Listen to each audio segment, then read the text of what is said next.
Late Night Iain Lee on Talk Radio.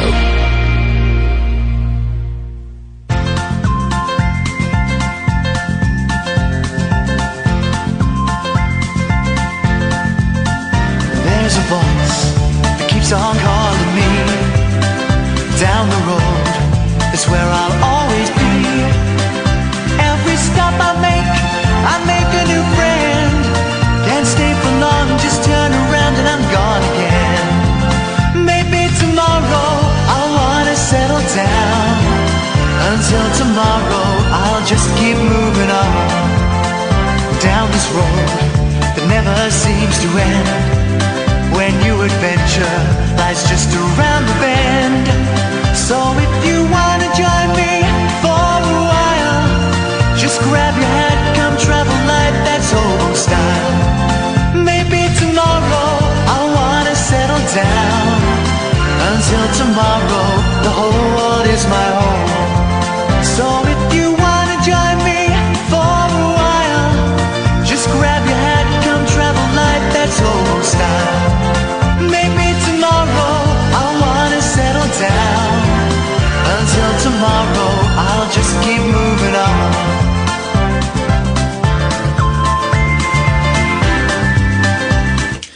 Al Pacino was on the One Show the other day. What is going on in the world? Do you think he knew? Well, no, he didn't. Should we have a little listen? Here we go. Here we go. Oh, hang on a second. Flipping it. Hang on. Bear with me. Bear with me, guys. Al Pacino didn't know he was on the One Show. Can you hear that? The first episode. Hoo-ha! Hoo-ha! So this is Al Pacino and some other dude. You know, it's the second and third episode, and then you start tripping on your schedule, and you're shooting the fourth and the fifth at the same time, and prep is non-existent. There's no time. So we try to find moments on the weekends in between takes, Al Pacino is there. setups and things like that to talk about next week's script and the week after that, and to rewrite it and rehearse it and talk about it and sleep with it, dream about it, and see what happens. You always dream about the things you're doing. Oh, yeah. Isn't that the truth? Did you dream about the One Show last night? This is the One Show. Oh, this is the One Show. So no, he didn't know he was on the One Show is the answer to your question, Catherine. Probably for the best. He did not know. He was on the One Show. What's happened? We have... I've said it before, I'll say it again. It really looks like Brexit is paying off. You wouldn't have got him on the One Show pre-Brexit, post-Brexit. Pacino goes on there. What a world. Why are you taking your headphones off? You know Alan Caddick is going to tell us about Kirk Douglas. I don't need him on. You know he's going to tell us that Kirk Douglas is dead. I'm Spartacus. I'm Spartacus. I'm Spartacus. No. Well, a true legend. but No, that's he's not not. on my mind. He's... I got news on me mum. Oh, go on. What's happened? She's got trapped wind now. Apparently she had the CPAP mask on to have the oxygen. I was going into her stomach and she was burping. Okay, so all they need to do, you're saying that all the doctor needs to do is wind your mother and she can come home? Well, that's one of the things. When she needs to get the stats levels to an acceptable level. Yeah, okay. Well, let's start on the winding first. I have to say, when I had babies, I was the best winder when I'm window cleaning, the best winder in the business. I could always get one extra little burp out of them. I was the greatest. My daughters used to hold on to theirs. I used to have to lay them on my leg face down or hold them face down across the crook of my arm. They would not submit to the usual methods. Put them, you start off over the shoulder, but higher up over the shoulder than you think. Then, when you think they're done, then you put them over your knee and you rock them back and forth and you get a big... Then you hand them back to the parent who's kind of saying, why have you just taken my baby? That's weird. So that's what you need to do to your mum then. So let me put your mum over my knee, Alan. Well, if you can get to the hospital to do that, that would be a miracle. I'm afraid I can't do that. My patients... one of the systems that I use is if my patients really want to get well or really want to be cured, they have to make the effort to come to me, Alan, because if I'm going to them, that to me says they don't really want to get well. Transport. Well, I don't care how she gets there, mate. If she I'll pay for it. I'll pay for you to get there. I'm not going there. But even if it's a special case... No, because part of my philosophy of my medicine, and you've asked me, so I don't... Part of my religion is I'm not allowed to talk about it unless asked. You've asked me. Part of my philosophy is based around Indian and Sanskrit scriptures, is that if the patient really wants to get well, they have to make the effort to come to me. If they don't make the effort, then they're not showing that they want to get well, Alan. It's all part of them coming to me is all part of the healing process. And how much is the charge if I pay for it? If you pay for what? For my mum to come to you. £5,000. £5,000? Yep. That would be about 5 proton packs. Okay, no idea what that means. I don't think that guy is serious about healing his mother.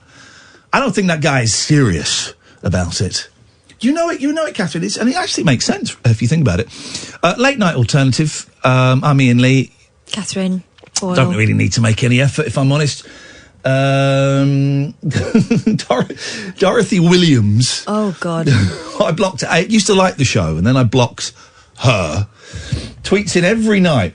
And what Dorothy doesn't know is that if I just click that, and then click that, and then click that, I don't see your tweets. So you carry on tweeting. There's so many of these idiots on Twitter who think, I'm gonna wind you up by sending you a tweet. When you said send it to... If I've blocked you personally and you send it to the Talk Radio, I just click a couple of buttons and it doesn't come on this screen for 24 hours.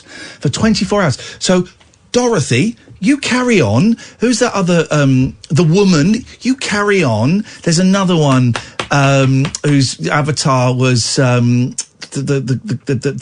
Harley Quinn. You carry on, and all I do, every time... If I see it, don't see them all, just click on it, block it for 24 hours so I don't see it. I mean, guys, old me, 2 or 3 years ago, old me, was very upset by stuff on Twitter. I don't care. I don't care. Our listening figures, are through the roof, the highest they've ever been. My contract's about to be extended for another 12 months. Do you think I really care what some guy sat at home pretending to be an old lady, playing with his little tinky, pretending to be an old lady? Says, do you really think I care? Yes, you've got 90 seconds of me on the radio, but that's it. Not a moment more, dear listener. So we don't really need to make any effort now. Listening figures are up. Contract's going to be renewed. These are great days. So I just think we take our feet off the gas a little bit and relax. Oh, it's boiling in here. That's what I think. I really like it. I really like it being boiling in here. So tired, man. Jesus. All right. Okay. Well, let's cool things down just so we can revitalise you. Well, yeah, exactly. Or you can do the show you can have the studio warm and you do the show. Choices. I'm taking some days off just to give you a break, kid. Just to give you a break. Oh, a break, is it? Yeah. You're breaking showbiz. A couple of days off in a couple of weeks. Just to give you a break. Doing more work. It's more work when you're on your own. You get paid more money, and the attention is on where's Ian? Yeah, and that's for the first 5 minutes, and then everyone forgets who's Ian. What are we going to do tonight? It's Thursday. Tomorrow we got Saffron coming in, which always feels a little bit dangerous. I like it because Saffron is wonderful, but unpredictable, and I like that. It's a little bit dangerous. You just don't know what's going to happen. So she's coming in tomorrow. And I just kind of feel, well, what do we do tonight? What do we do to make tonight's show just that little bit special? It's February the 6th. It's a real nothing time of year. It's nothing. February is nothing. It's everything is so blur. So what can we do tonight? Maybe we should have had this conversation before we came into the studio. We've been sat out there for the last 2 hours. Yeah, talking about the new Monkeys. Talking about a lot of the new Monkeys. We watched a thing called Joe Pera Talks, which is weird, but I enjoyed it, but weird. Then you were watching a fashion thing, and I was going, I think I'm going to take some days off just for the sheer halibut. So we could have had this conversation before. I know what I want to do. And we'll do it now, because this is normally what we do at the end of the show. Let's do a Periscope love bomb at the start of the show. Okay. Can we do that? I mean, we can. Let's do that, because there'll be people listening who don't make it to the end of the show because it's so goddamn tedious and self-indulgent. But what we do from time to time, dear listener, there's an app called Periscope. which you know about, but I'm going to talk to you like you're my mum or something. And what it is people all around the world using their telephones will stream just them doing whatever it is that they're doing, chatting or, I don't know, I've got no idea. But what's nice is I like to go and find someone who hasn't got many, if any, viewers.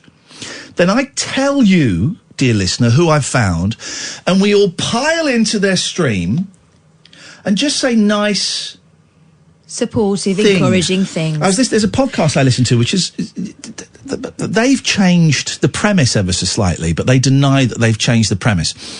How did that get played, right?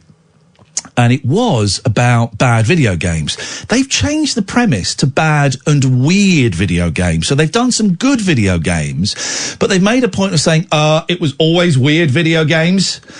And I'm thinking, no, like the first 3 months, it was always bad video games. But now you've snuck... So it's a bit weird. And this latest issue, there's a weird tension between the two hosts. But during... But I still enjoy it, even though I'm trying to get them to notice me and ask me to be on it, and they won't. They will not notice me. They will not notice me and ask me to be on it, which I think is their mistake. So if everybody could tweet them and say, get Iain on it, and then I'll listen to it. But I won't listen to it until then. But there was an advert on there for a podcast I'd forgotten about. I was going to play it, but it'd be tricky to find. Beautiful Anonymous. Oh, yeah. Right, which I'd forgotten about. Chris Gethard, Beautiful Anonymous. It's 200th episode. And what that show is, I was really into it for a while, then I kind of went off it, but I might start getting back into it, because I'm looking for some new voices to travel around the country with me in my car. And what it is he, they post a number and people phone up, and then someone will get picked, not quite at random, but someone will get picked, and he talks to them for an hour. And at the end of the hour, the phone line goes dead. He's not allowed to put the phone down, is he? He's not allowed to put the phone down. They can, but they're encouraged to stay for the hour. They can give their name if they want, and it's really interesting. And we ripped it off a couple of times and had a couple of bank holidays and acknowledged that we'd ripped it off, and it was good. But what Chris Gethard said in the trailer really stuck with me, because it was kind of what we were saying, I think yesterday or maybe the day before. He said, it's been an honour to do this show for 200 episodes. It's really reaffirmed my faith in human nature. It's taught me about humour, it's taught me about love, and it's taught me about empathy. And that's kind of what we were saying in a slightly roundabout way about this show the other day, yesterday or the day before. I can't quite remember. That there is more to phone-in radio than Donald Trump, Muslims, and Brexit. And isn't it interesting how since Brexit, a lot of it has gone back to Muslims again. We've obviously had a terrorist attack, and but how quickly a lot of the phone-ins have gone back to Muslims and jihadis and that kind of thing. Tell you what we've forgotten about. Meghan and Harry. Who? So, yeah, I'm trying to... What I think is... This show is a stage of evolution. This is the longest job I've ever had in my life, right? Longest radio show before this was 3 years, 8 months. We're about 6 weeks off 4 years. Longest job I've ever had. So this is uncharted territory for me, certainly, as you, dear listener, as a fan of mine. Thank you, fans. So we're at a stage of evolution now where I think we're about to take it to the next level. And that next level is love. The next level is love. That's it. It's the most important thing is love. And we're going to make love in a radio show. Okay.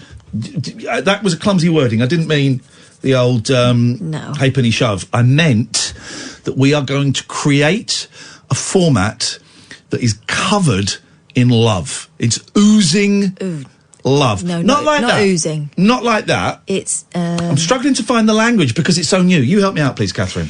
It's, nice. Okay. So, we'll do a Periscope love bomb in a minute. right, which we don't normally do at the start of the show, and I just want to see if maybe we get more people. So get your tablets, get your laptops, get your pocket telephones out. I will give you an internet address that will start with www. No, it might start HT. I love it when people say www. It's like, why have you missed a W out? All the W's, periscope.tv/.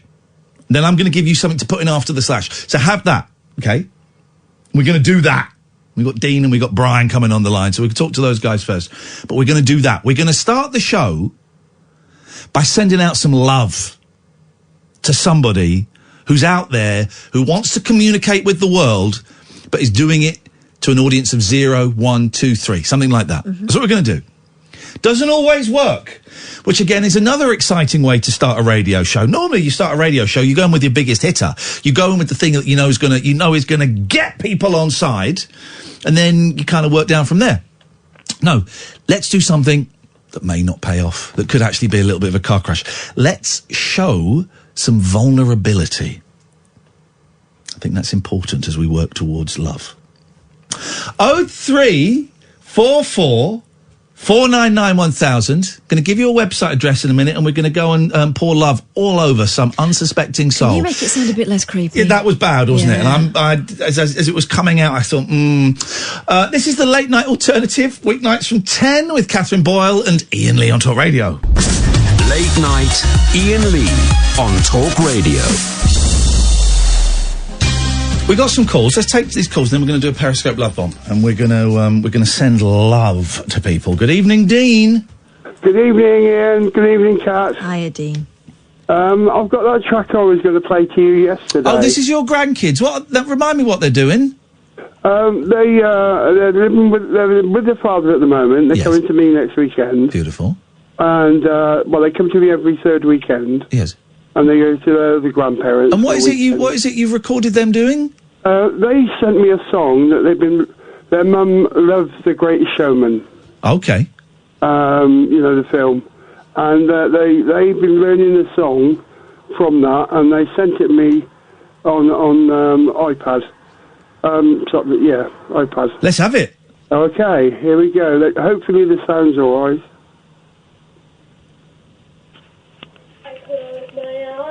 And I can see the world that's waiting up for me, that I call my own. Through the dark, through the door, through where no one's been before, but it feels like home. They can say it all sounds crazy. They can say I've lost my mind. I don't care, so call me crazy. We can live in a world that we design, 'cause every night I lie in bed, the brightest colors fill my head, a million dreams that's keeping me awake. I think of what the world could be, a vision of the one I see. A million dreams is all it's gonna take. Oh, a million dreams for the world we're gonna make. There's a house we can build. Are we getting the whole thing? I think so. Inside is built. Is that okay? Well, we probably haven't got time for the whole thing, Dean, but they sound very, very passionate. Yeah, it's brilliant. Brought a tear to my eye, I say. I bet it did. It did. Yeah, but aren't kids magic? Did you hear it all right? We heard it absolutely perfectly, as Pop Larkin would have said it, Darling Buds of May. I just thought I'd want to share that with you, Dean? because you've been very kind to me. Hey, listen, no, thank you. It's beautiful to hear, and those kids are in my thoughts quite a lot. That's the first bit of love, Ian. There you go. First bit of love as this whole show, we're taking it to the next level, Dean. We're going to evolve into pure love, and that is a beautiful way to start, my friend. Thank you. Yeah, I'm listening. Thank you very much, Dean. There you go. Kids is the best. Let's go to Brian. Good evening, Brian. Hi, Ian. Look, fantastic show. Bumlick. As usual. I can hear myself echo in the background there, but never mind. There you go. That's life. What you got for us? Yeah, it's my birthday today, and I've just turned 40, and I feel dead old. Jesus, you sound about 63. Oh, cheers, Ian. 40? Yeah. Have you got like a lung condition or something? No, I don't. Have you worked with asbestos? No. Do you smoke heavily? No, I don't smoke at all. My God, you sound old. Catherine, doesn't he sound old? I mean, I wouldn't say old. I'd say 60s. Oh, thanks, Catherine. Distinguished. Distinguished. Old people don't sound distinguished. They sound breathless and huffy like this guy. Right. I'll tell you what I've rung about, Ian, right? Yes, Brian. I am a bit worried. Uh-oh. This may sound ridiculous. I mean, Catherine may help me out here, right? I've got a 10-year-old, right? I've got a 10-year-old son. Yes.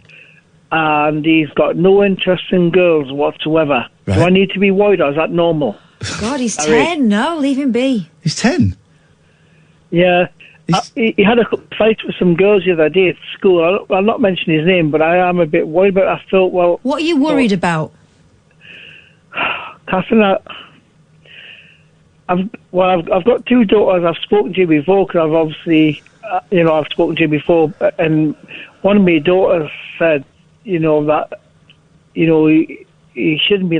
Sorry, I've had a few drinks, so I'm not swearing. Are you worried that he might be gay? Yeah, to be honest with you, yeah. We got there. Have I got anything to worry about, or what? Well, I mean, unless you... Well, what's the downside? Right, first of all, 10, he won't be interested in anything, really. My boys... I was at their age. Or you can just talk to us. You can just talk at us. I mean, we could have a conversation, or... Right? Yeah. 10 is no age, right? For any boy, I suppose there might be some that might be interested in sex, in full sex, you know what I mean? My 10-year-old isn't, but also, what if he's gay? So what? What's the problem there? No, I haven't got a problem with that, really, but I don't know. I think you have. I wouldn't be worried about him being gay. I'd be worried about your reaction. All right. I mean, the girls talked about school and that, it just tells them, at Christmas time we got quite a few Christmas cards, and that he put them all in the bin, and I'm thinking, why would you do that for? Well, here's a thing. Did you ask him? Yeah, I said, why do you put your cards in the bin? Some of the girls in the class have taken the trouble to write a Christmas card out for you, and they've sent you a Christmas card and everything, you know what I mean? And you've put them all in the bin. I would ask him without a question that weighs heavily on the judgment. I would have just said, any reason, talk about anything, any reason you did that? Yeah. Saying, because a lot of girls spent a lot of time rating that. That puts a lot of pressure on him. Who knows? When I was 10, I was very embarrassed around girls. I'll be honest with you, I had my first girlfriend, I think, when I was 12-year-old. Okay, so we're 2 years away, so you're ages away. But, I mean, I don't understand what the problem is. If he were gay... I'm a bit scared, man. I'm be honest, I'm a bit scared. Scared of him being gay? Why? Yeah. Tell me why. I'll be honest with you. Tell me why. Come on, talk to me. I love him. Do you know what I mean? Don't get us wrong. I still love him regardless. Do you know what I mean? Right, but so why? I'm confused. I'm also aware that I'm a liberal elite bisexual, but I'm confused as to why what scares you about him being gay. I don't know. I just hope he doesn't turn... Oh, gosh, I'm saying the wrong things. I'm sorry about it. No, listen, you can be completely honest. If you want to say you hope he doesn't turn out gay, you can say it. But yeah. I will question you on that. And the question is, why do you hope he doesn't turn out gay? I don't know. I still love him, do you know what I mean? Yeah, but you'll still love him. I mean, what would be the difference between him being straight... I mean, we're talking about a 10-year-old kid. Who knows? But what would be the difference between him being straight or gay? I don't know. There's no difference. I don't know, man. I'm still... There's no difference. You've not got like a strong Christian background that tells you that being gay is bad, have you? No, I don't have anything against people who are like that. I mean, honestly... Say it. Don't say like that. Don't say people that are like that. Say people that are gay. Okay, people that are gay, I've got nothing against them. Yeah. They're human beings. I'm not convinced. I don't know, man. Sorry. I don't. Listen, I don't. I don't.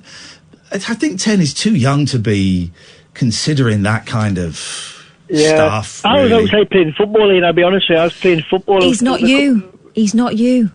No, I know, Catherine, I know. Let him be who he is, and do less worrying and more listening. Yeah, I mean, there's a lot of girls in class like him because he's quite handsome. They do like gay boys. I mean, they do. That doesn't mean anything. Girls like him doesn't mean anything. Him being close to boys doesn't mean he's gay. Him being close to girls doesn't mean he's straight. Doesn't mean anything. Him not being into football means nothing. It means he's not into football. Doesn't mean anything. Just let him be who he is, And, you know, and like I say to you, listen more.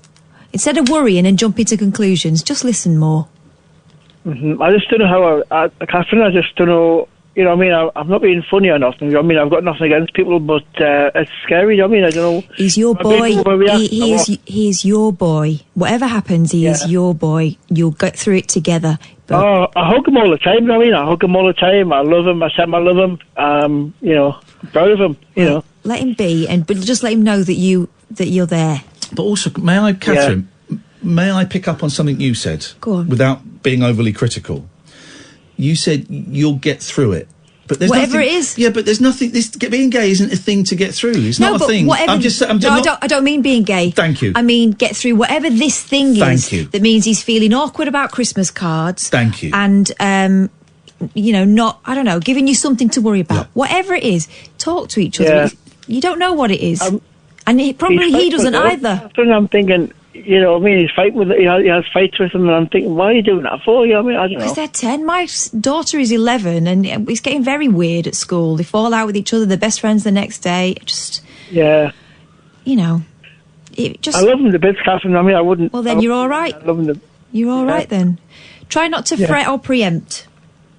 Okay, wait and see. Thank you very much indeed. I mean, you know, my kids tell me they're gay. Beautiful. They tell me they're straight. Beautiful. They tell me they're bi. They're beautiful. Love you. How can I help? Can I do anything? Oh, beautiful. Get on with it. Yeah. I'm glad you pulled me up about that because I didn't mean it that way. No, thank you for clarifying, and I knew that you wouldn't have done. I appreciate you clarifying. But also, 10 is. It's a baby. 10 is no age. 10 is no age, you know. And also, you're right, everyone is different. Some 10-year-olds might be, you know, sniffing around. Some 15-year-olds might not be. Everyone's different. It's not a race. There's no... unfortunately, when you've got kids, there's no thing you go, right, well, he's 10 years and 3 months and 4 days, so he should now be... Draw the line. He should be here. It doesn't work like that. Also, how you were when you were a kid is not the same as how your kid is. That you're different people. Let's do... I want to do a Periscope Love Bomb in a minute. Let's go to Wayne first. Good evening, Wayne. Good evening, Kath. I'm somewhat sidetracked by last caller. My heart was out to him. Why? I've got 3 daughters, and my oldest boy, so he's gay. And because he's got 3 sisters, he didn't want to interact with other girls because he knows how bitchy they are at that age. But nevertheless, some of them are, little as I know, I didn't know at the time, but he was gay. And when I found out, the support has got to be there. And I'm afraid, your last caller, if his son picks up the vibe he was giving over the radio, that frightens me somewhat. I know what you mean. Yeah, I was trying not to judge. I know. I was trying not to judge, but you're right. If a kid thinks that any bit of information they're going to tell to a parent, if they sniff that parent is going to be scared or disapproving or angry, not saying that caller would have worried, been, or worried, then the kid can hold that back. So sorry, was it one of your boy that was gay? That is gay, Wayne? Yeah, the oldest. Yeah, right. I mean, and how's it going? Have you've not turned gay as a result? No. You've not just found like gay porn all over the house or anything? Oh, no. It's all right, isn't it? I have got a lot of gay friends. It's all right, isn't it? Oh, God, yes. I mean, the gay community, I think, I love being in their community. It seems more happy, more... it's all right. Smells nicer. Sometimes I think, oh my God, I wish I was gay, but hey, hope it didn't work out that way. Wayne, never too late, buddy. Never too late to give it a go. Go on, what'd you call him for? But you know, I forgot now. You like caller? I honestly forgot. Oh, do you want to? Shall I talk to James and then come back to you, see if you've remembered? Yeah, you can do. You stay there, Wayne. All right, we'll come. If he remembers, we can find out. James, good evening, James. Greetings and salutations. How you both? Oh, James, posh. I try. I mean, yeah, a little bit. I just think that was kind of sad, really. I mean, Wayne forgetting what he called in for? It was a bit sad, wasn't it? Old age. No, before that. Okay. Before that. But, like, you know, like, it's 10. My little one, I mean, she thinks boys smell. Mm-hmm.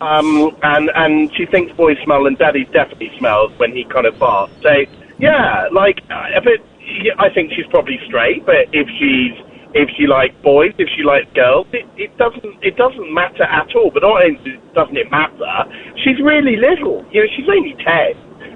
At that age, lots of people don't know what kind of their sexuality is.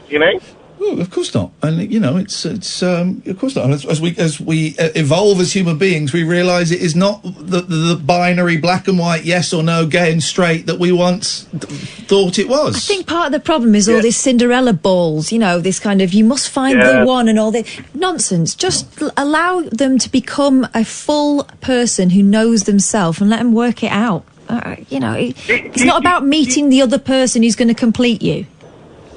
Do you think that, over time, it's going to be, as you rightly say, a non-binary thing? So, essentially, I can expect that my kids one day will go, hi, this is Jane, I'm going out with her at the moment. This is Bob, I'm going out with him at the moment. Only if they're that way, only if they're... If that's how they're built. I think people... I don't think anyone is 100% one or the other, but I think some people are, more straight than others, and some people are sit in the middle, and some people are more gay. That, But I don't think this old-fashioned thing that I still hear parents doing in the playground now of, a boy and a girl playing together, oh, look, they're going to get married, and they're teasing and they're joking, and it's all that balls. But that ingrained, it's a constant kind of suggestion, a constant drip, drip, drip of this kind of implication that a boy and a girl have to get together, even when they're tiny babies, I did that, actually. I did that with my son.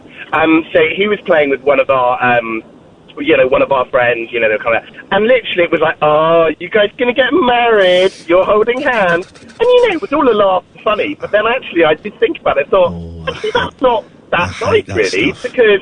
it's not nice. That stuff. I remember that stuff as a kid, and that stuff made me feel ashamed Here's as a kid. the thing: translate that to two 17-year-olds who are just having a chat.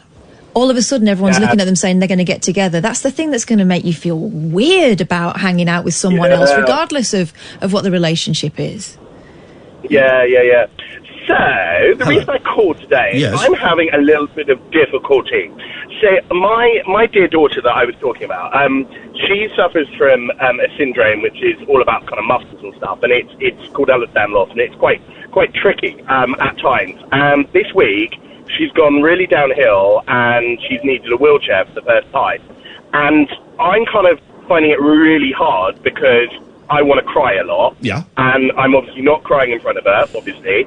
But it's kind of trying to keep her positivity going and trying to be positive about it. And she's saying, Daddy, life's rubbish and I don't want to be around anymore. And I'm finding that really, really tough. How old is she? She's 10. Oh, mate. That's, if you'd have said, even if you'd said, 5 years older, that changes the way you handle it significantly. But 10 is still a baby. And she's actually saying, I don't want to be around anymore. Yeah.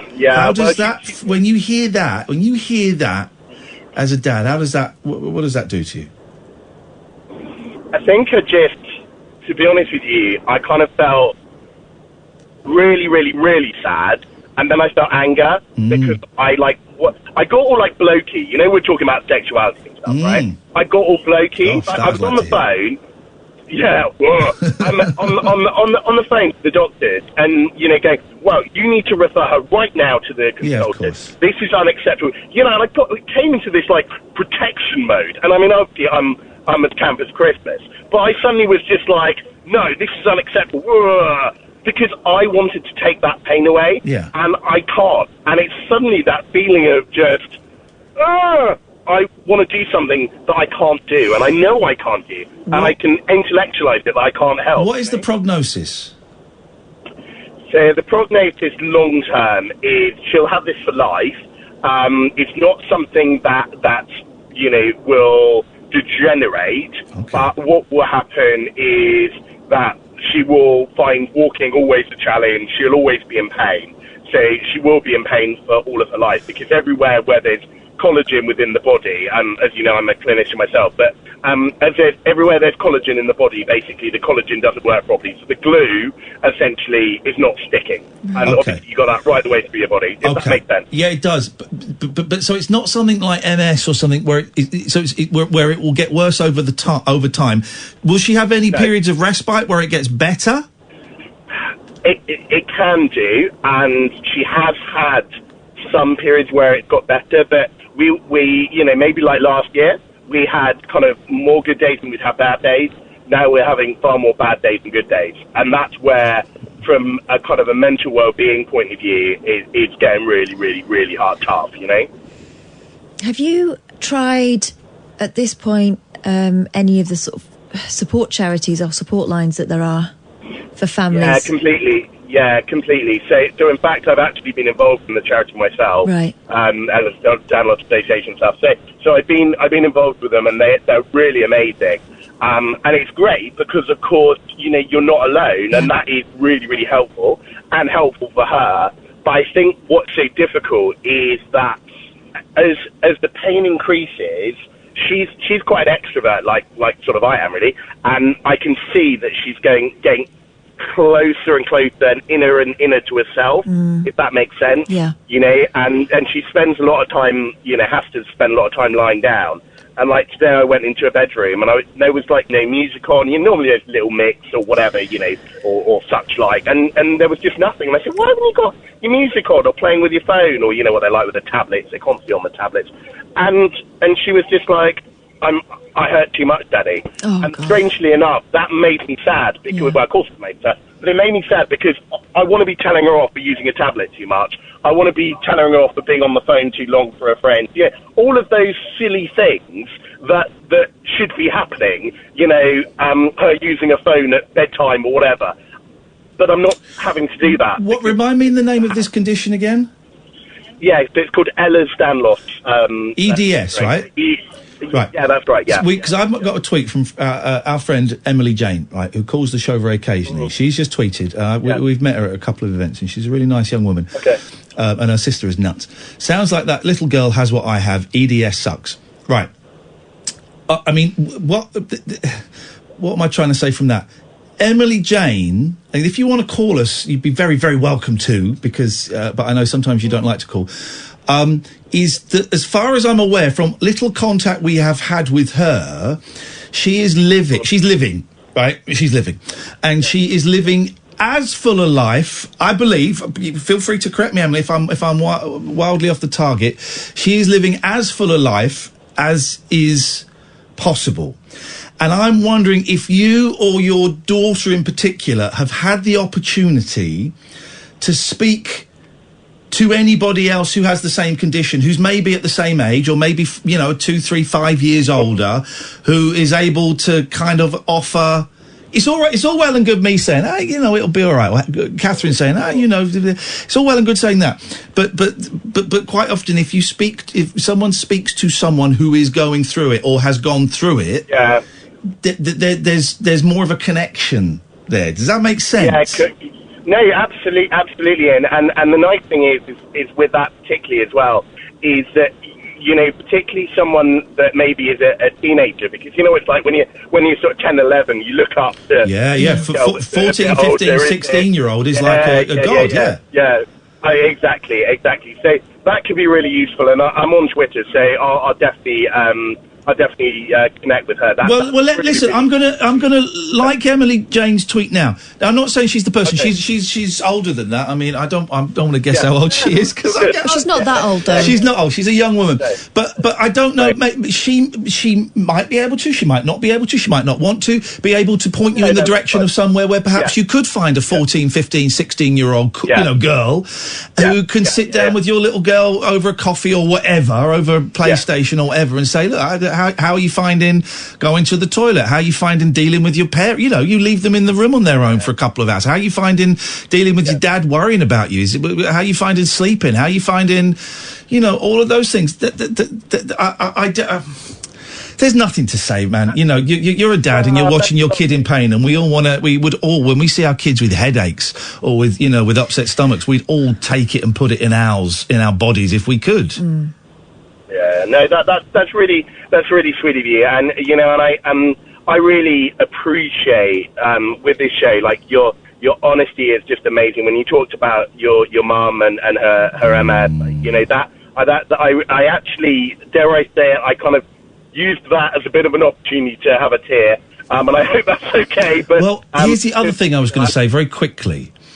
is you also have to look after yourself in whatever way that means, whether that's going out for a pint after work, or whether that's, going to the gym, or going and seeing a therapist, or going and seeing a film on your own that you know is going to make you cry. You have to look after yourself, even if it means taking yourself away from your kid for a few hours or a day or whatever, because if you're flagging, you're not going to be able to offer her the help that she needs. So you've got to be able to take yourself away from that situation and look after yourself, not in a selfish way, slightly selfish, but so that you're able to give your kid all of the attention that she deserves. You know this, James. You're a clinician. I bet you've given this advice a million times. Oh, I have. And you know what?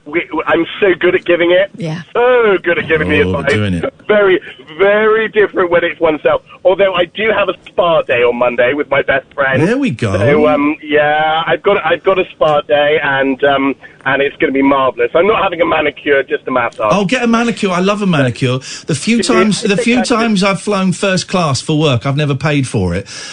First class, they go around and they offer head massages, manicures, and a couple of other things. And I always go for the manicure, because everyone goes for the head massage.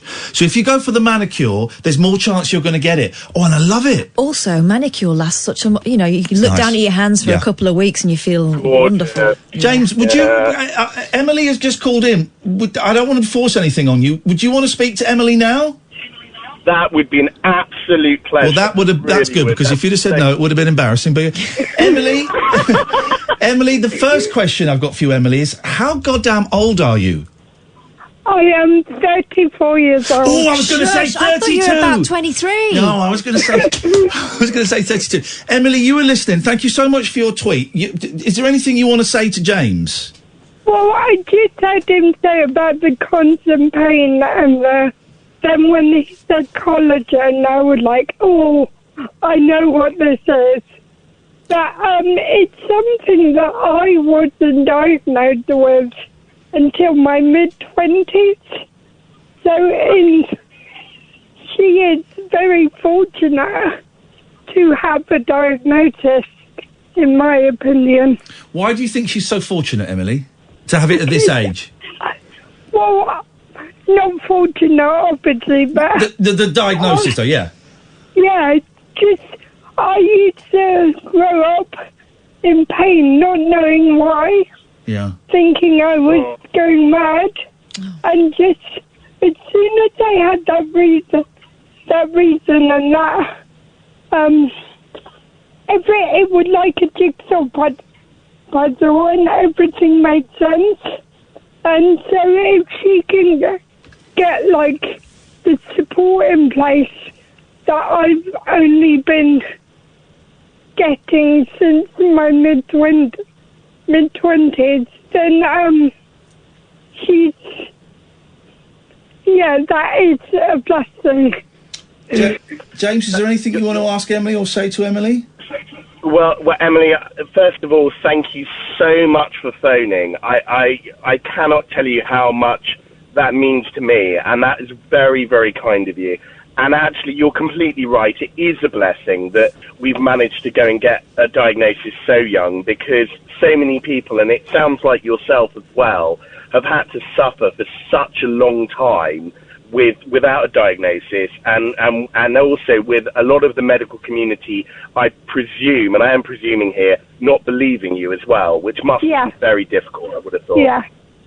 Yeah, that must have been very difficult. And I guess your trust of the medical community probably was pretty low, I would have thought, at times in your life. Yeah, it has been in the past. I mean, once you find a GP who knows about the condition, it makes the world of difference. Yeah. That's really, really good to hear, Emily. And how are you doing? Most importantly, how are you doing sort of now and nowadays? I'm okay. I have to be very careful. Like tonight, I had a social engagement that I just couldn't go to. I just knew that my body had given up and I had to go home and sleep. But,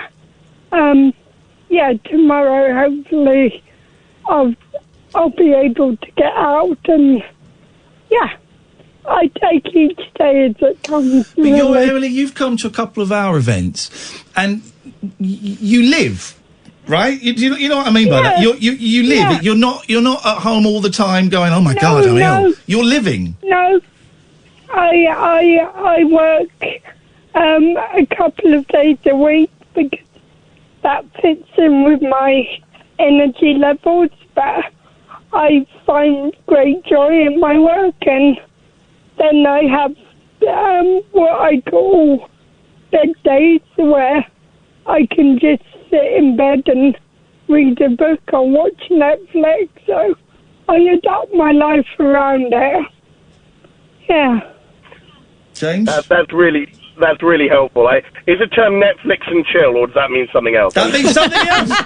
That means something. That's good. That's good. Emily, fantastic. thank you so much for calling in. I really appreciate it. No problem. I know it's not one of your favourite things to do, is to call us up, but it's always nice to hear your voice. Absolutely, and I think you've been really brave as well to share this. Emily, thank you. James, listen, lots of love, mate. All right. Thank you so much to both of you, and please keep doing what you're doing, and just keep believing in the amazing stuff you're doing. Thank you, mate. Thank you. There we go. It's James and Emily. Thank you very much indeed. 0344 499 1000. We should probably take a little break. Late night, Iain Lee on Talk Radio. I forgot all about Wayne. Wayne, did you remember what you called in for? Maggie, you on today? What? Hello? Hello? Was that not you? Was that not the guy that was forgotten what you called in for? Mr. Wayne, yeah, sorry. Did you remember what you called in for? Yeah, right, first of all, let me just tell a story, and I'm on that loudspeaker. This isn't the guy we were talking. Yes, this isn't the guy we were talking. Is it? Yeah. I think they've just got another actor to play him. It doesn't sound anything like him. Tonight, the part of Wayne will be played by other Wayne. No, it isn't, because I'm laid down and my larynx is squashed. The larynx is squashed. Well, take whatever it is that's squashing that larynx and start talking to us, Wayne Jamin. Okay, then. Well, first of all, love to Emily and James. But keep the love in the room. Keep the love in the room. Get back to my son. Jody, he ended up being a psychiatric nurse, and he seen me going downhill, and hence why I've joined your community with mental health problems, and you're really getting me through it. Wait, hang on, are you telling me that this could be another string to our bow as well as increased listenership, 2 award nominations? Are you saying that the NHS are now prescribing the late night alternative with Iain Lee and Katherine Boyle as part of helping people with their mental health issues? Ian, I'd like to say that, but I'd be lying. Well, you're welcome to lie. You could have lied there, Wayne. Yeah, you could have lied there, Wayne. But when I go to the meetings, I was speaking about you, and they asked me to do a call-in so they could listen. Oh! We're being listened by medical professionals who may consider prescribing this show on the NHS. Although we have unproven side effects. Oh, yes, exactly. We may make you constipated. But the call didn't go down too well, the first one, but it was them... they picked me on, I said to you something about relievement, and it didn't go down too well, and that's when I called the next night and Lucky Wayne. rephrased. It's Dirty Wayne. Dirty Wayne, the dirty boy. The dirty wine. Yeah, so my boy, being a psychiatric nurse, my gay, and I'm proud of him, and so then I ended up... So what you're saying is they're not all bad. There are some good gays. You know what, we said that again, and I've got to pick people up when they say them, because I've got a neighbour, she refers to them as them. I went to the hairdresser today, and one of them did me it, and it really pisses me off. Yeah, there we go. We're not one of them. They're not one of them. They're us. It's not one of them. It's one of them. No, exactly. We're getting there, Wayne. I think we're getting there in terms of acceptability, and it still happens. I'm sure it does. It still happens. But in the 70s and 80s, but kids were getting kicked out of their homes because they were gay. At the age of 14 and 15, they would be kicked out of their homes for being gay. I'm sure it still happens. But can I just Ian, sorry, I'm so rude with what you are very rude, Wayne. Because I'm on the medication I'm on. Yeah. If I don't say what I'm thinking, I will forgive it. Your arm falls off. Yeah. Anyway, Hollyoaks now. Sorry? The storyline in that with a What's Tonight, it's going to win an award. It's about... It wasn't about a horny teacher, was it? No. Well, it's about a preacher. They brought a preacher to it, and he's a very strong character. Oh, because I auditioned to be the horny teacher. I did. I auditioned to be a horny teacher in there, and I didn't get the part. Well, yes. I mean, yeah. No, they've done that. No, don't do that because they killed him off. Oh, okay. Well, I was up for that. Okay. They killed a horny him. dead teacher. I'm doing some filming tomorrow for what's going to be one of the biggest comedy TV shows of all time, but I can't say any more than that. You've got a lot of strings in your bow. A lot of strings in the old bow there. Anyway, stop putting him off. He'll forget. Hurry up, Wayne! I have done. Hang on. Hang on. So where am I? Hollyoaks. Right. Yes, that storyline about gay. That is about absolutely gay. Brilliant. Isn't it about two dads? It's about his grandfather brought him up, right? And the Bible says not to Thou shalt lie not with fanny about with another bloke. Yeah, that's how I would put it. Yep. And his granddad's done all the preaching, and all he wants, his grandson all he wants to go, and he said out. He wants him out, and he put him out on the street. Oh, poor lad. Okay. Them storylines are so strong in this Hollyoaks. No wonder it's won the award the last 8 years on the trot. For the best soap opera for kids. Wayne, thank you very much. I want to speak to Gary before the news. We haven't done that bloody Periscope love bomb, but thank you, Wayne. Gary! Hiya. Wayne and Gary, you could not get two more 80s names than that. Exactly. Make sure it's not Barry. You know what I mean? Oh, yeah, I do. I don't know what he means. What have you got for us, Garrington? What I'm saying is, what actually would he, like, what the hell was he talking about there? Are you on speakerphone? Yes, I am. You got 10 seconds to not be. 9, 8, 7, 6, 5, 4, 3, 2. Come on, I'm rooting 1. for you. Thank you, Gary. 0344 499 1000 is the telephone number. I don't like it when people, the next caller goes, what the hell was that caller on about? It never bodes well. No, you better have a nice tight 5. Yeah, exactly. Or not be having anything wrong with your phone call, like being on the speakerphone. You can try again, Gazza, but you got to try harder. We will do a Periscope love bomb. Catherine's going to make me a coffee. Am I? Yes, this is Talk Radio. Late night, Iain Lee on Talk Radio. Well, I'm not the kind to kiss and tell, but I've been seen with Farrah. I've never been with anything less than a 9. So fine, I've been on fire with Sally Field, gone past with a girl named Bo, but somehow they just don't end up as mine. It's a death-defying life I lead. I take my chances. I die for living in the movies and TV. But the hardest thing I ever do is watch my leading ladies kiss some other guy while I'm bandaging my knee. I might fall from a tall building, I might roll a brand new car, 'cause I'm the unknown stuntman that made Redford such a star.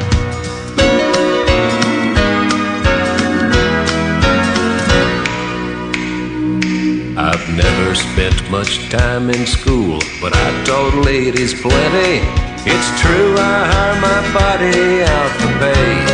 Hey, hey, I've gotten burned over Cheryl Teagues, blown up for Raquel Welch. But when I wind up in the hay, it's only hay. Hey, hey, I might jump an open drawbridge or Tarzan from a vine, 'cause I'm the unknown stuntman that makes Eastwood look so fine.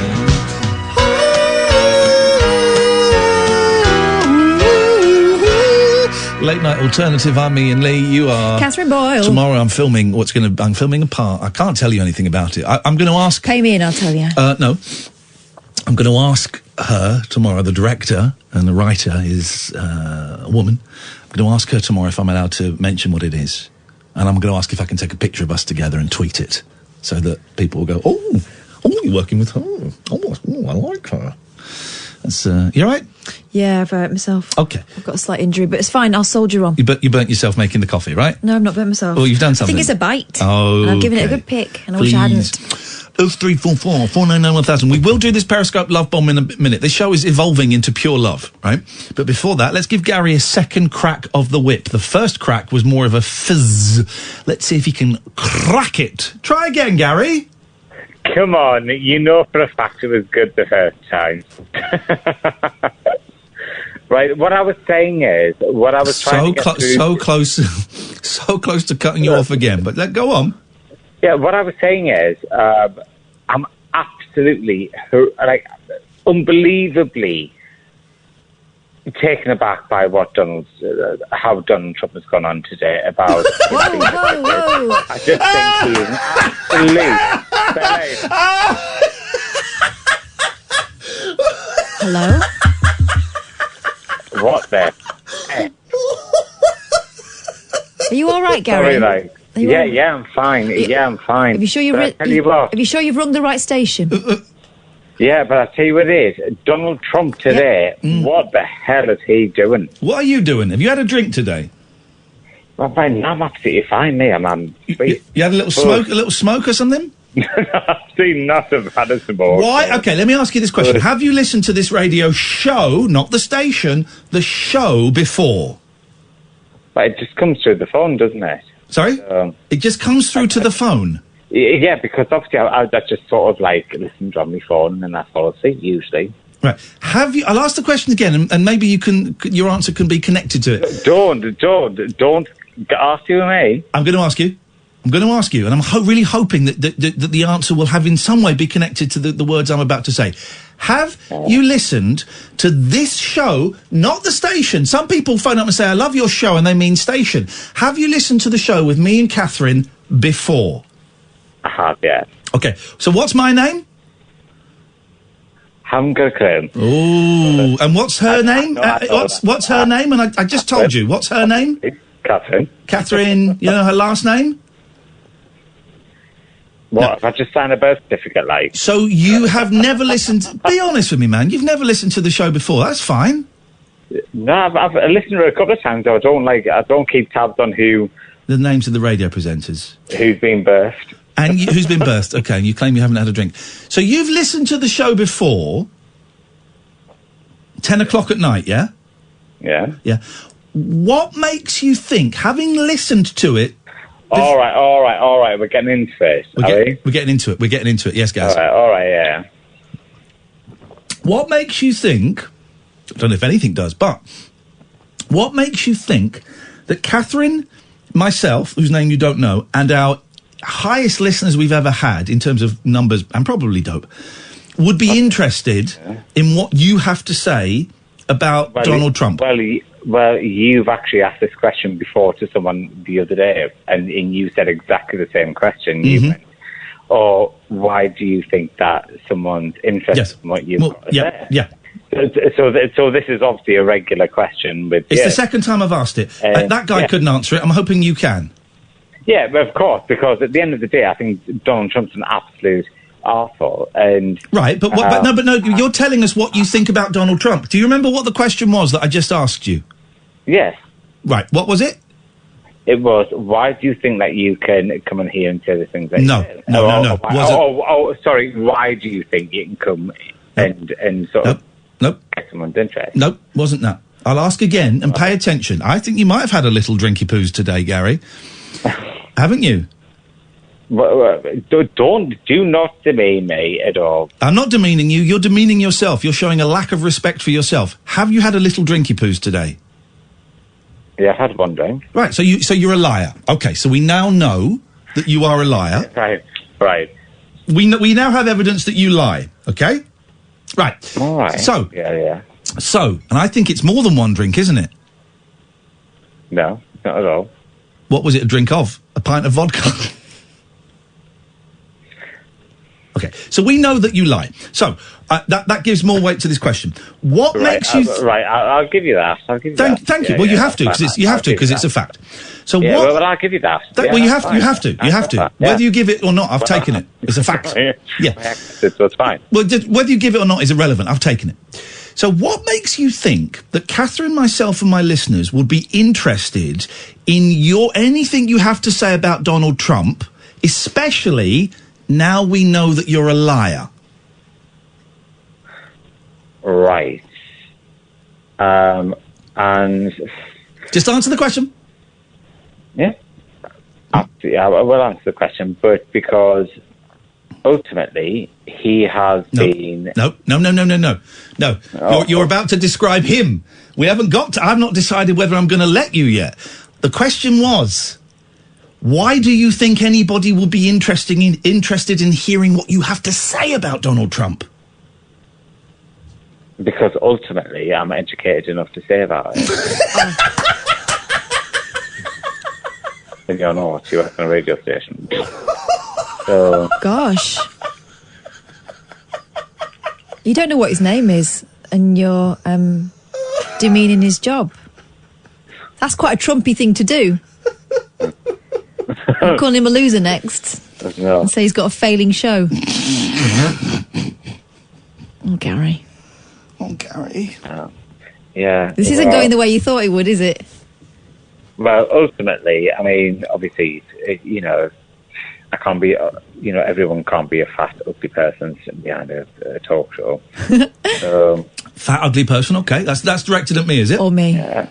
Well, I wasn't saying that. I wasn't saying that at all. Was I? You're just talking about random fat, ugly people sat behind talk shows. You've obviously So let's just tot up. We've got we're not educated and we're fat and ugly, but you don't know what his name is and you don't know what my surname is. And you lie about how much you've had to drink. This is not going well at all, Gary. This is not great, Gaz. Well, you're still coming back to me, and you're still trying to We're hoping you're going to say something that makes you sound less of a bell. Oh, you're trying to come back to me. Oh, right. We're trying to give you a chance, Gary, but... Gary, we have got both our hands tied behind our backs. Gary! Gary dropped an F-bomb. Gary dropped an F-bomb. He got upset. He'd been kicked off.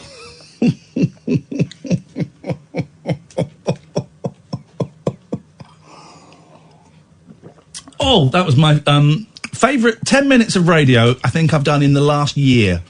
Tell you what we're going to do as well, just to make things easier, is we're going to keep Gary up there, because I don't think he's got... Let's see.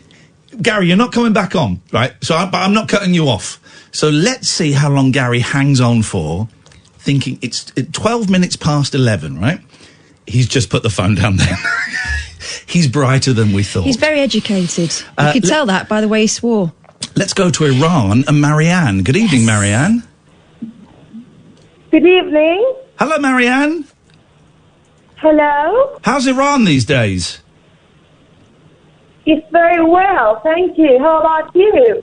Good. I'm tired, but I'm good. What have you got for us? Why have you called up?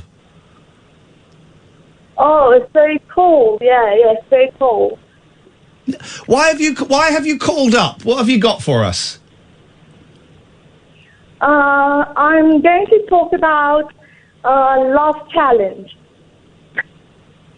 A love challenge? A love challenge. Okay, yes. Yeah. Go on then. You know, in this country where I live, there's a love challenge everywhere. You go everywhere, people are always sad. And the only thing they think about is the way to make a kind of living for themselves and find some money in order to go ahead with their life. And the only thing that they don't think about is love. And that really horrors me. There must be some people who think about love.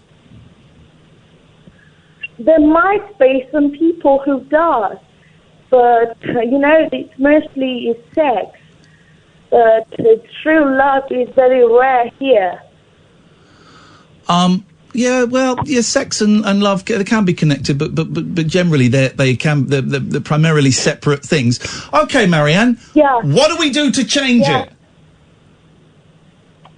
Sorry? What do we do to... Can I ask you a question, right, that might sound really, really dumb, but I genuinely mean this, okay? And if it's in any way dumb or offensive, I apologise. Are you allowed in Iran to listen to British radio and call British radio?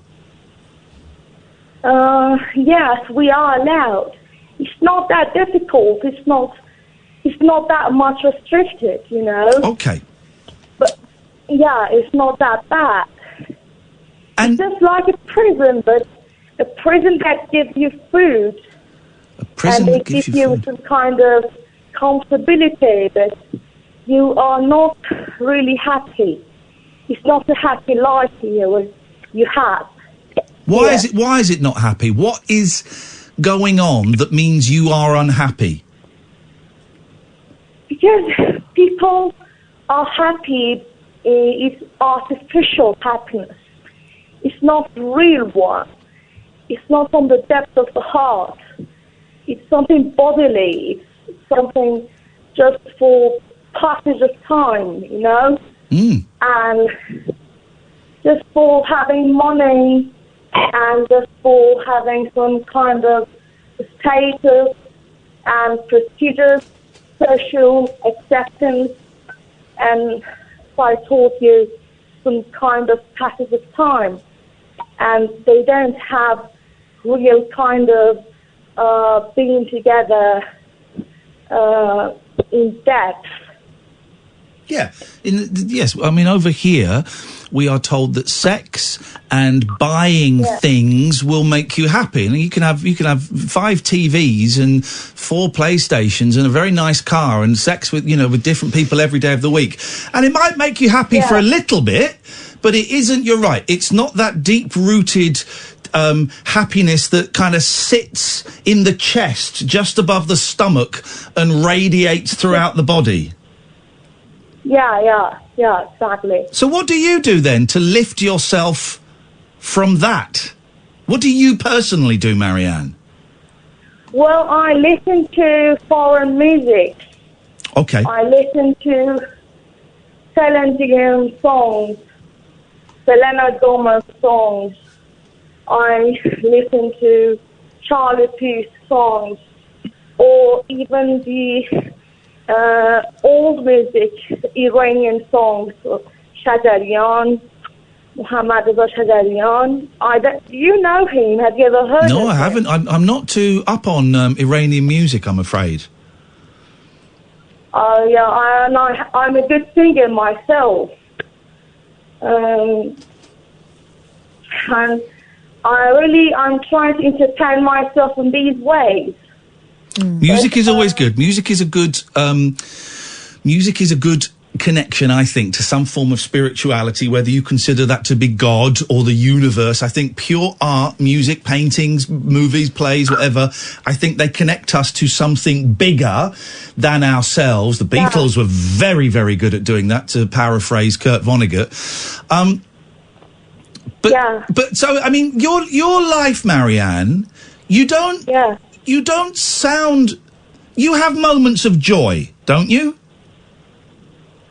I like joy, but joy must be combined with some kind of wisdom, you know? Oh, you're good. You know? Yeah. Just a mere joy is nonsense. If you have joy with nothing in your mind, just seems like an animal. If you will forgive me. You have the most beautiful turn of phrase. Honestly, you're expressing yourself wonderfully in a really thoughtful, poetic way. And I'm actually getting, and I'm sure Katherine is, and I'm sure our listeners, I'm getting pleasure from talking to you. So thank you for that. Thank you. Here's the thing, sometimes we can provide pleasure and joy for other people, but not necessarily get that pleasure ourselves. I hope you're enjoying this conversation. Yeah, thank you. Thank you. How often do you listen? What British media do you listen to? Do you listen to just this radio station, or are there other radio stations that you choose? No, the only one I listen to is this one, because this is a very happy one.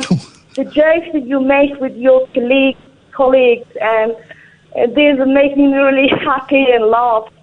And that's very, very fun. And Marianne, I'm going to ask you a personal question, which you're allowed to tell me no if you want.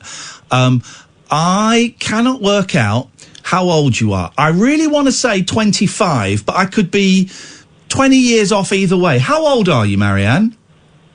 I'm 31. 31. Okay. Yeah. Hey, listen, you have got a pass to call me and Catherine anytime you want, and you'd be very, very welcome. I've really enjoyed chatting to you tonight. Thank you. Me too. Thank you so much for your call. Enjoy the rest of your day, and we'll speak really soon. Thank you. Thank you very much. Thank you, Marianne. What a great caller. That phone call, we found out a lot about Marianne's soul and state of mind. Absolutely nothing about her day-to-day. That call's blown me away. Yeah. That call has blown me away. I mean, a naive question, are you allowed to listen, are you allowed to call? Oh, God, but I don't know. The way that we are taught about those countries, Iran, Iraq, Syria... I believe they're ruled with an iron fist and there are no freedom. Yeah, exactly. So it's... I think it's only right to ask someone who's living there. Marianne, if you're listening, thank you so much for choosing us. I mean, it's unlikely you've got a radar diary, but... Thank you so much for choosing us, me and Catherine in particular. And I was just slightly thrown at the start because it came up Iran on the screen. And so I was a bit, so the first couple of minutes I was a little bit, I'm not quite sure where to go with this. But, and I hogged that conversation, Catherine. I'm so sorry. No, I was fascinated by it. Call us again.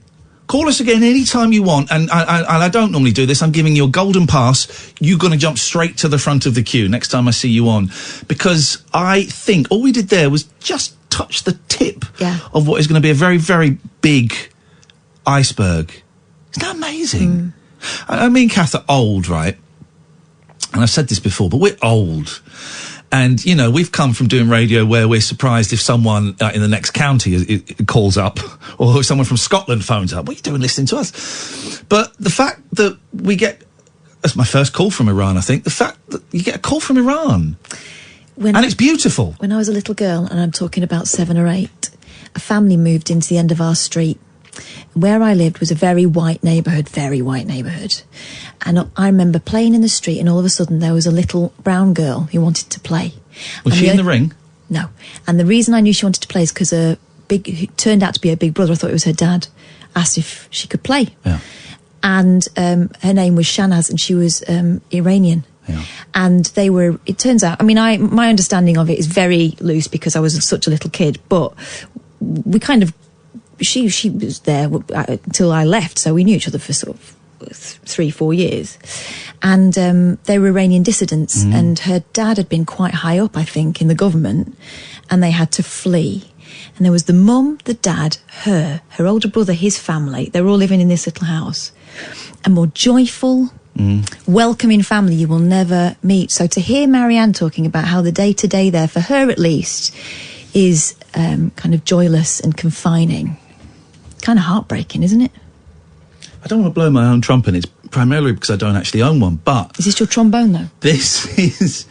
We started off the show not quite knowing where we're going and talking about an evolution. The show evolving into something more than just a phone-in show. We're entering the next stage. And this is nearly every call, even Gary, every call has been an example of that. I was expecting us to do a show like this 6, 7, 8 months down the line. Oh, we're doing it tonight, are we? The night that we mention this is maybe where we're heading. We're doing it tonight. Wow. We will do this love bomb at some point. We've got more calls though. So 0344 499 1000, the late night alternative. Wherever you are in the world, give us a call and we will call you, speak to Amy and she will call you back wherever you are in the world. This is Talk Radio. Late night, Iain Lee on Talk Radio. Okay, we've got 3 calls lined up. Let's go to Sarah first. Good evening, Sarah. Oh, hello, Ian. Hello, Sarah. And hello, Catherine. Hey, Sarah. I'm a long-term listener, but a first-time caller. Oh, and now he scrambles for his Amy, bag. you've got to let me know when we got one of these coming. It's not fair on me. But it's okay. The other thing is, I've actually followed Catherine rather than Ian. Oh. From 3 counties. Oh. Way back when. But anyway. Well, thank you. I appreciate that. Well, thank you. The reason I'm ringing, and it's probably not necessarily along the lines that your show is going. Hang on a second. It was just when you mentioned that it was Katherine more than me. Oh, come on. Let me have one. Hang on a minute. Katherine more than me. You got this, boy. You got this, boy. You can do this. You can get through this phone call. You can do this, son. Don't let anyone know that you're hurt inside. Come on. Go on. Sorry, Sarah. Yes. Anything goes on this show. Anything goes. So let you yes. Okay. I'm like a caller I think I was listening to last night. I'm playing catch-up because I generally listen to the podcast, so I'm about 3 weeks out of date. But the reason I'm ringing is because I heard a young man on your show about 3 weeks ago, I suppose it was, although it was last night for me, and he was 11. Yeah. And he was a bit concerned about various issues about being 11. That was Thomas, wasn't it? I think it was Thomas, right? Yeah. And it sort of worried me, one of the things that he mentioned, and I wanted to address that, go on. if I may. Of course you can. He was saying, I think he said at one point that he was a bit worried about the homework. And I thought, well, that's a bit of a shame. And I'm a teacher, and I just wanted to let him know, although he ought to be in bed by now. Shouldn't he just? But that teachers don't expect perfect homework every time, and they certainly do not expect you to exceed the sort of time allowed in the homework policy. They really don't want you suffering because of the homework. If they've set something that you can't achieve in the time, that's their problem, and they should address that and alter that, rather than you having to worry about producing the perfect answer every time. So I just wanted to reassure Thomas that, yes, be organised, like Katherine was saying, and have your plan and your place to go and lots of biscuits and stuff, but don't spend too long on it, and don't worry, just do what you can in the time. And if you don't complete the homework, it's right at the bottom of the page, I did my hour, or whatever it was, and leave it for the teacher to sort that out. Is every teacher, I'm talking 30 years ago, it's a slightly different world, I understand that, but is every teacher going to accept that? I remember most teachers are great, right? I'm not one of those presenters going, most teachers are great, but there are some teachers that are not great and don't really know how to interact with kids and can get very angry with young people if they don't do the work that they have set. Now, you sound like a brilliant example. I'd love to have you as a teacher, and you sound like you're caring and you have empathy for the young people that you work with. But not every teacher is like that, are they? I can't speak for other teachers. What I would say is that certainly teachers don't want to see more than what they've set, right? Because that means they've got to mark it. Yeah, that's true. And it's just going on beyond the parameters of what they're supposed to be teaching at the time, and it just sort of gets everything out of kilter. So if a student is particularly conscientious and anxious and worried and feels that they have to produce something perfect, it's actually counterproductive. But you're probably right. Perhaps teachers with large classes just don't have the time to, give very sensitive feedback to every single student on every single occasion. But I think they all know that that's what they should be doing. And if a student is conscientious enough, at least the student's doing what's required of them. You make an excellent point, Sarah. Can I ask, when did you start listening to Katherine? Who I'm Katherine's biggest fan. She's genuinely my favourite radio presenter, genuinely, which is why I pinched her from that station that you mentioned. But when did you start listening to Katherine? Could I also just make another point about Thomas? Yeah, go for your life. Yeah, of course you can. Yes, miss. Simply that 11 is a great age. I don't know, he might have turned 12 by now, but 11 is a great age. And what you enjoy at 11, I mean, you might start to think when you're 12, 13, 14 that it's childish and you should give it up. And you shouldn't tell your friends that you're doing whatever it is that you're keen on when you're 11. But I would argue that what you do at 11, what you enjoy at 11, the fun things you do on your downtime when you're 11, you're probably going to really enjoy when you're 30 or 40 or 50. So instead of feeling embarrassed about it and thinking, oh no, I've got to move on, I'm going to have some hormones and do all this teenage stuff. Actually, no, pay attention to what you love at 11, work hard at it, be proud of it. Don't let it go, Thomas, and every other 11-year-old. I wish you'd been my teacher. I know, I was just thinking the same thing. You're good, miss. And about, I don't know, 6 or 7 years ago. That's when you heard the boil. Gosh. Was that the gardening show? The famous? No, that was way before that. The gardening show was years and years ago. Okay. Gosh, I think that was probably like 2004. Jeez, 15, 16 years ago. We're getting old. Ancient. I didn't have a garden then either. It showed. Well, no one has a garden these days. Sarah, really nice to talk to you. Thank you so much for your call. Oh, thanks for listening. You're very thoughtful. I look forward to hearing about tonight's show in 3 weeks' time. I mean, I love a time traveller, Sarah, and you did a very good job. Thank you. Thank you very much indeed. We're getting some really nice people calling in. I mean, very nice in a derogatory way. Just that patient, thoughtful, measured tone. So we're going to kick off now, though. Here comes Jessie. He's going to kick off. Hello, Iain and Here comes Katherine. trouble. Hey, Jessie. Oh, I want to send my love to James's daughter. Oh, yeah? Even though I have, just telling James, I know you lot know, but even though I haven't got that condition, I'm in crippled in pain, so I understand that. Yeah.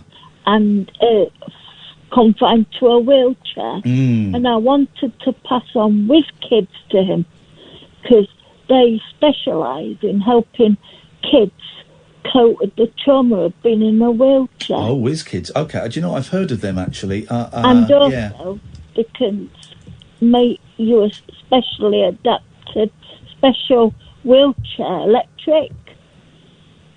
So you can, right. Well, I'm sure he's still listening and he will take that on board and get in touch with them if he's not been in touch with them already. How are you doing today, Jessie? Actually, I'm in a bad pain now. Uh-oh. What's going on? Talk to me. Just crippled in pain. Would if I sang to you, would that help? Yeah. Okie dokie. What would you like? Oh gosh, Jessie, no, really? Be quiet, Catherine. Tell me what you'd like, Jessie, and you're going to get it. Pick a short one. Shut up. Sorry? I love your singing. It's good, isn't it? Yeah. Go on. What do you want? Any. Oh my goodness. Any song. You're going to get the 12-inch mega mix if you're not careful. Okay. I've got one that I don't think I've ever done before, but I don't think I've ever done this one before, so we're going to have a little bit of fun with this. This is for you, Jessie. Stay there. Here we go. You ready, Catherine? Never. This is for Jessie. This is for everybody out there who is in pain, who is struggling, or who is deaf, dumb, and blind, but loves to play pinball. Ever since I was a young boy, I played the silver ball. From Soho down to Brighton, I must have played them all. I ain't seen nothing like him in any amusement hall. That deaf, dumb, and blind kid sure plays a mean pinball. Boom, bam, bam. Yeah, and this is for the lovers out there as well. He stands like a statue, becomes part of the machine. Feeling all the bumpers, always playing clean. Plays by intuition, the digit counters fall. That deaf, dumb, and blind kid sure plays a mean pinball. Do you want me to help you out with that line, or not? You do this bit, Catherine.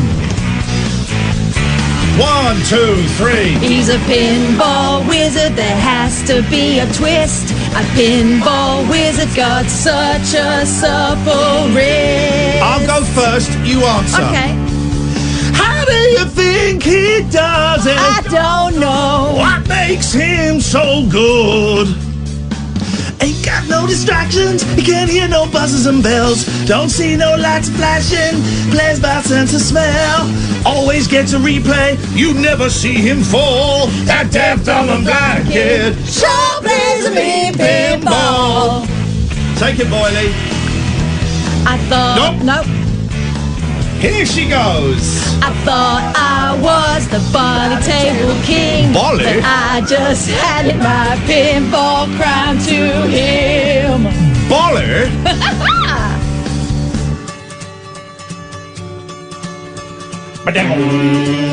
Oh, windmilling, is it? He once put a whammy bar through his hands, windmilling, yeah. Yowza! Yeah, in the 90s, 80s. But my favourite table, he can be my best. His disciples lead him in, he just does the rest. Crazy flip of fingers, I never see him fall. That deaf, dumb and blind kid sure plays a mean pinball.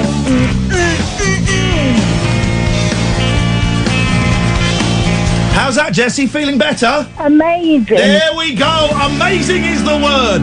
If you want us to sing a song from the Rock Opera Tommy, and only from the Rock Opera Tommy, 0344 499 1000. This is Talk Radio.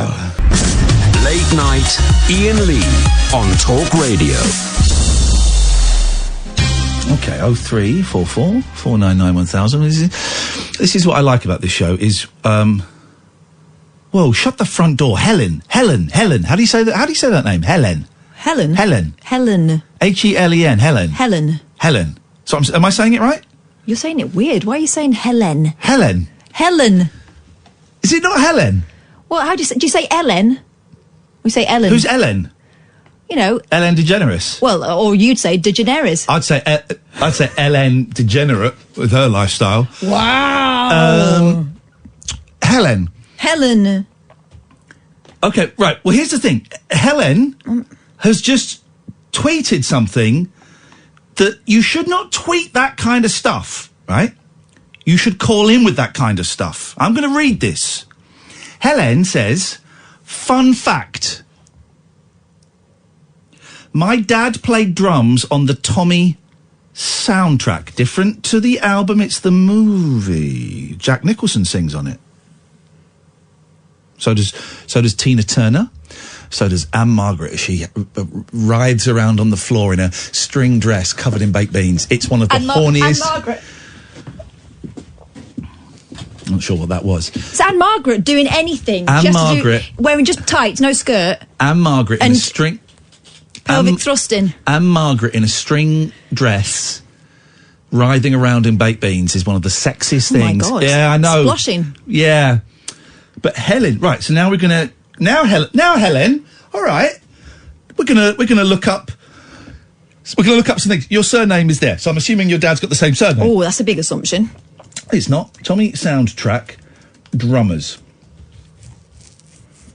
Does it say Helen Deakin's dad? It doesn't. It doesn't. So let's have a look. Let's have a look at this. Let's have a look at this. Drums. Tony Newman. Is that your dad? No. Kenny Jones. That's not your dad. Kenny Jones.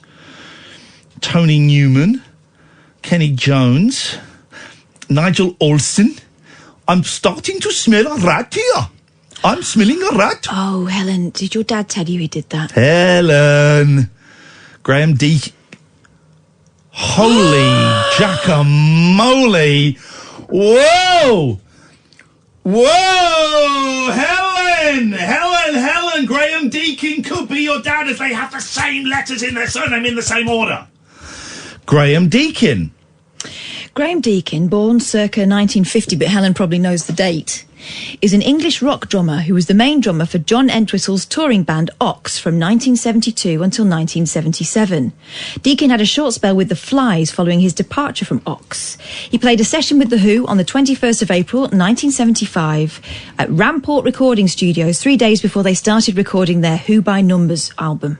Okay, well, let's listen. This is one of the songs that we believe We believe. We don't have the full evidence yet, but we believe. And boy, oh boy, I bought the Tommy DVD a few weeks ago for like £3. It's such an outrageous film. We believe this is Helen's dad on the drums. And Eric Clapton on guitar. Oh. Yeah. I've heard of him. Yeah.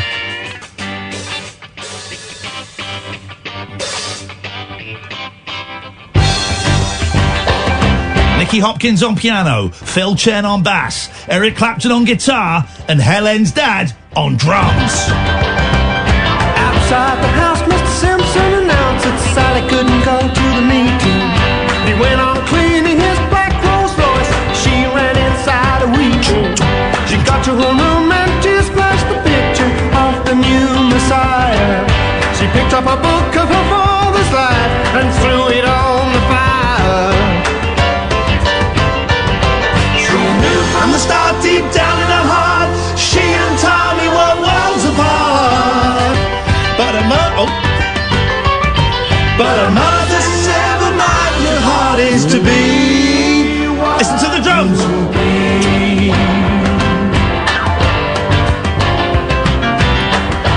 Helen, that is incredibly He's cool. very good, isn't he, Helen? He's not bad. He can keep a steady beat. That is incredibly cool. Beat that, Pablo.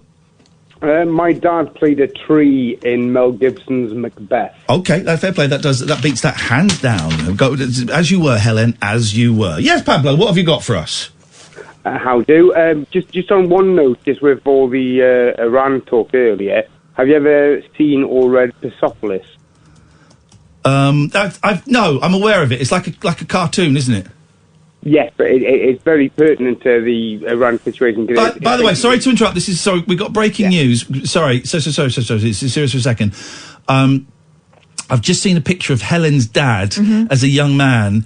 He is very, very cute. He's got a haircut not dissimilar to mine. He is very. What would you say he is there? About 25? Maybe 21. Oh, too young for me. But he is hot. He is a hot young man. Helen, tell your dad he's a hot young man, and I bet he's a dreamboat older guy. Oh no, he looks like the short one from Alvida's and Pet now. Never mind. Pablo, yes. Yeah, well, I was going to say Persepolis. One of the things about it is it kind of dismisses the prior thoughts that Iran is a draconian country, and up to a point where essentially it was all fine up until the 70s and 80s, and then it all got kind of taken over. But anyway, that's not what I was calling about. Okay, well, yeah, somehow. And yet you did. Yeah, you did. Yeah, no, before 79, it was like the playground for the West. It was like Berlin in the 30s. What, like Abu Dhabi now?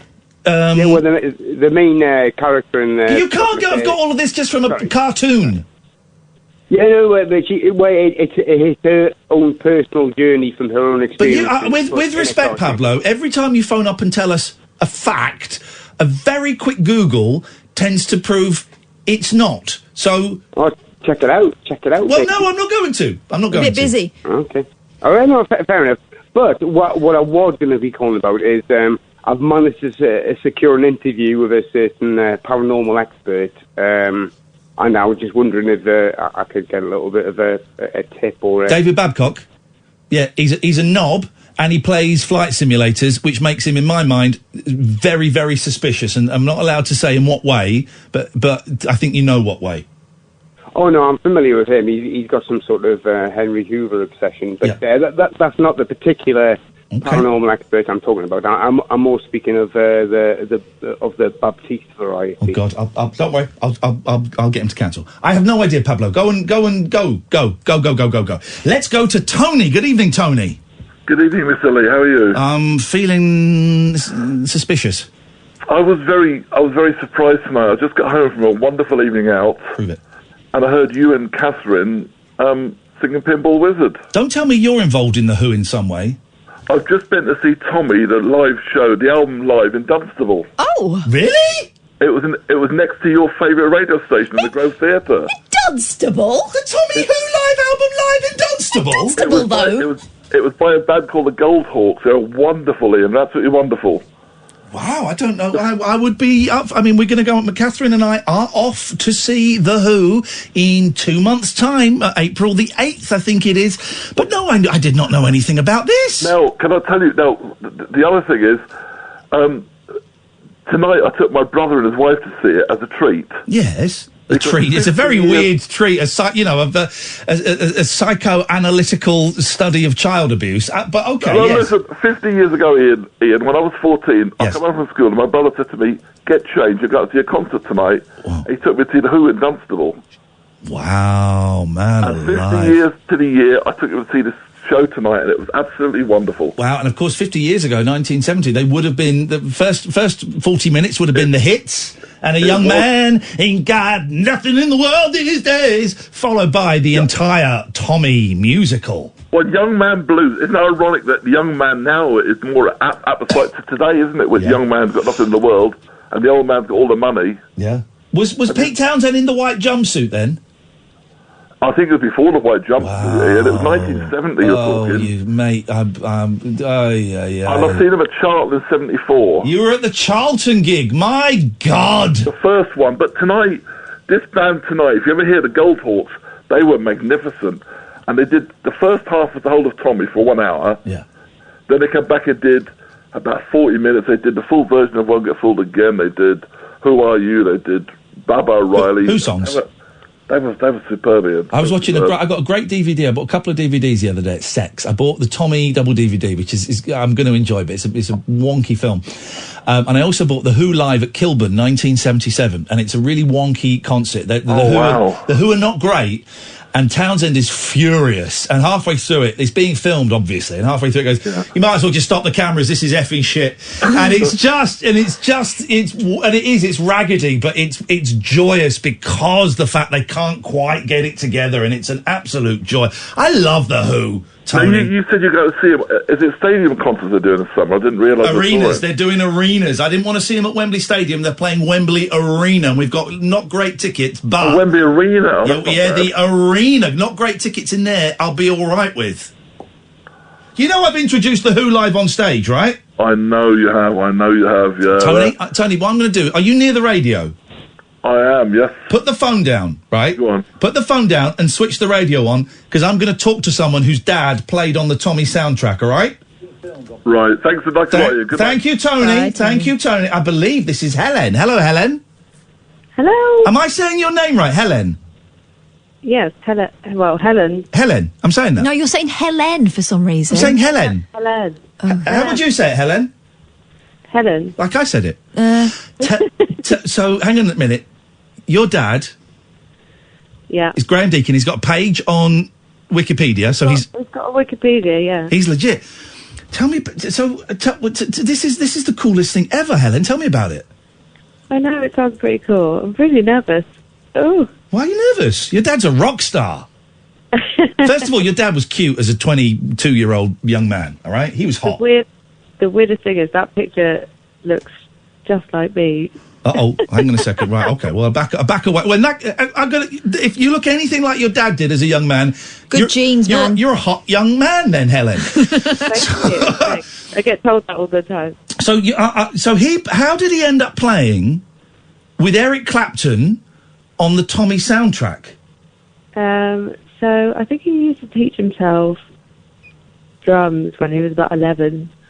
And then when he was about 18, he got a call... I don't really know the ins and outs of it, but he got a call to go and play with The Who. It's kind of strange. I love it. I don't really know the ins and outs of it, but basically he had a call from The Who and they asked him to play with them. Yeah, all I've heard is my nan basically putting him on this tour bus and just saying goodbye. And yeah. He ended up playing on... Well, he didn't play with The Who. He played with John Entwistle, so he did John Entwistle's solo stuff. Yeah. So he toured all of America with John Entwistle.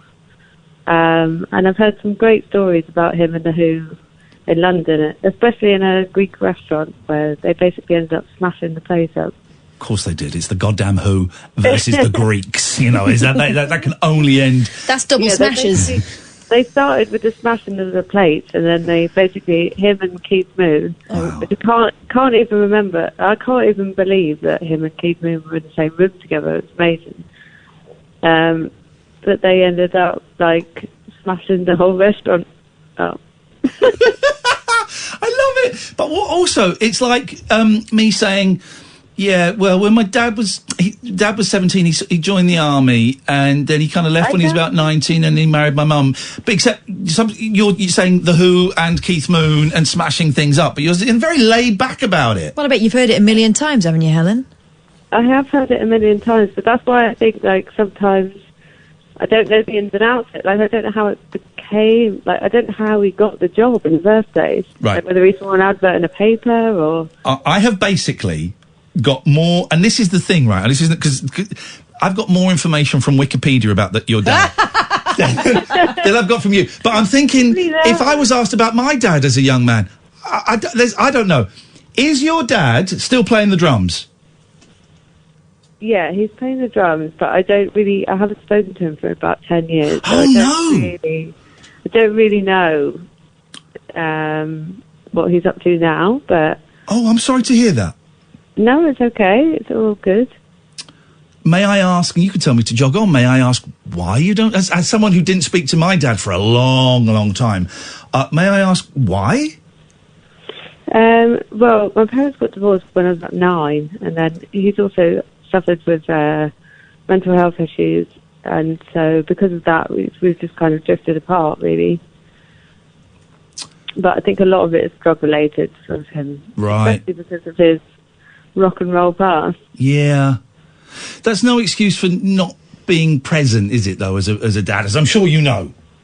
Yes, no. You're not tempted to get in touch? I'm always tempted, especially because now you've brought it up, with his past and everything. I'd be really interested to know all these kind of unanswered. Here's the thing. I'm putting my COD psychologist hat on for a second, and if I cross the line, you can tell me to get lost. The fact that you tweeted me about him, and the fact that you have called in about him, says to me that you still have some emotional connection with him. I don't want to go as far as say you still love him. I don't know, but it feels like there is a pride. There is something there. Yeah, I think pride. It's a sense of pride and just like wanting to show off about it, really. Yeah, and he's 70 now. You know his He was born in 1950, according to Wikipedia. Yeah, so he's 70 now, and he ain't going to be around for much longer. And I just wonder, as someone, I didn't speak to my dad for a long time because we found out he was having affairs and he had loads of kids all over the place that we didn't know about, and I cut him off for a long time. But then I made peace with him. My mum does joke about that. Sorry? My mum does joke about that. Well, it's touring and all of that stuff. It is possible. My siblings all over the place. My dad was actually doing it, and and I didn't speak to him for a long time. Then I made peace with him. Completely unexpected, and then about 18 months, 2 years after I made peace, he got ill and he died. And I'm so glad, and I'm not telling you what to do, and I feel I maybe am stepping a little bit close to the line.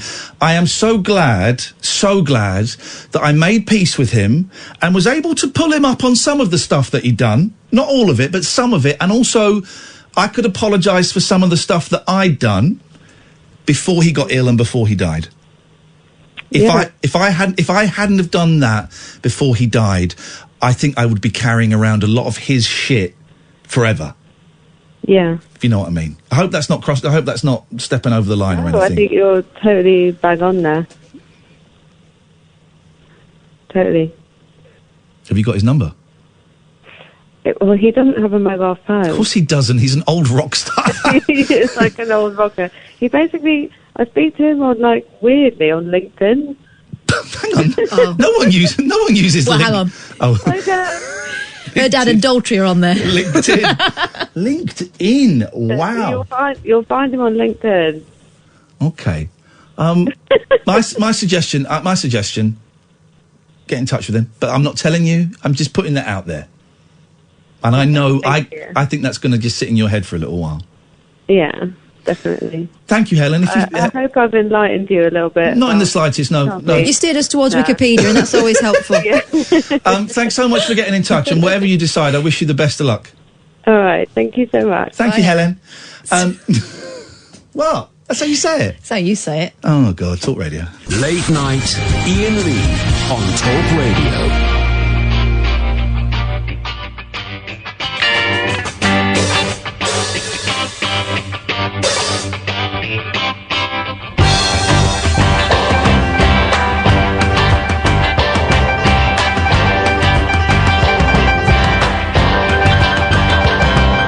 Outside the house, Mr. Simpson announced that Sally couldn't come to the meeting.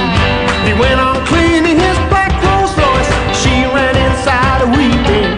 She got to her room and just flashed the picture of the new Messiah. She picked up a book of her father's life and threw it on the fire.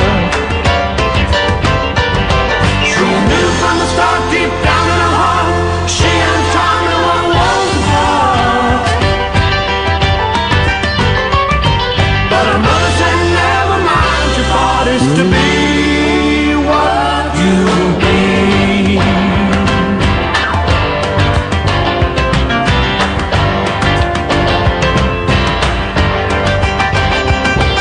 The theme of the sermon was come unto me, love will find a way. So Sally decided to ignore her dad and sneak out anyway.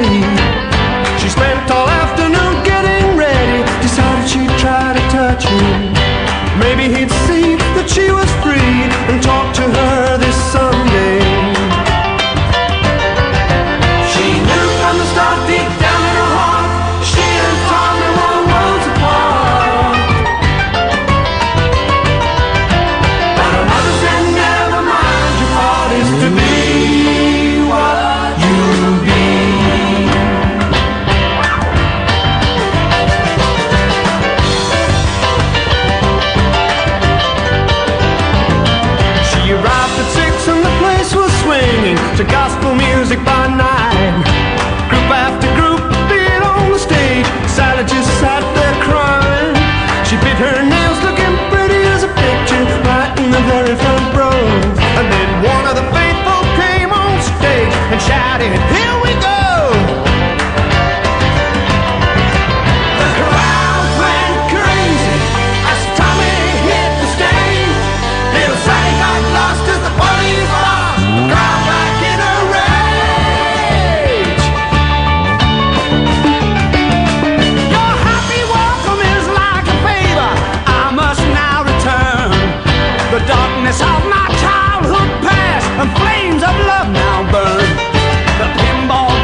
like every sort of 4 or 5 years. This isn't the real Tommy album. This is the movie soundtrack. There are loads of different versions. There's the version with Ringo Starr and Peter Sellers. But every 4 or 5 years, I dig out the original Tommy album and it sits in my car, and man, it's weird. Your calls tonight, guys. 0344 499 1000. Excellent stuff. Who has seen the short 17-minute film on Netflix where David Lynch interviews a monkey? You seen that, Catherine? No. Has anyone seen it? Because I forgot it was there, and Imani's just Facebooked about it, and I knew it was coming up. It's a 17-minute film where David Lynch, I think, interviews a monkey about crime or something. It's an actual... I mean, did the monkey do it? No spoilers. That's the monkey. Oh, no, that is an adorable It's monkey. a cutesy monkey. It gets 4 stars in the... It's called What Did Jack Do? Hang on, let's read the Guardian review. In this two-hander, the director plays a cop interrogating a capuchin monkey accused of murder, which is as funny and absurd as it sounds.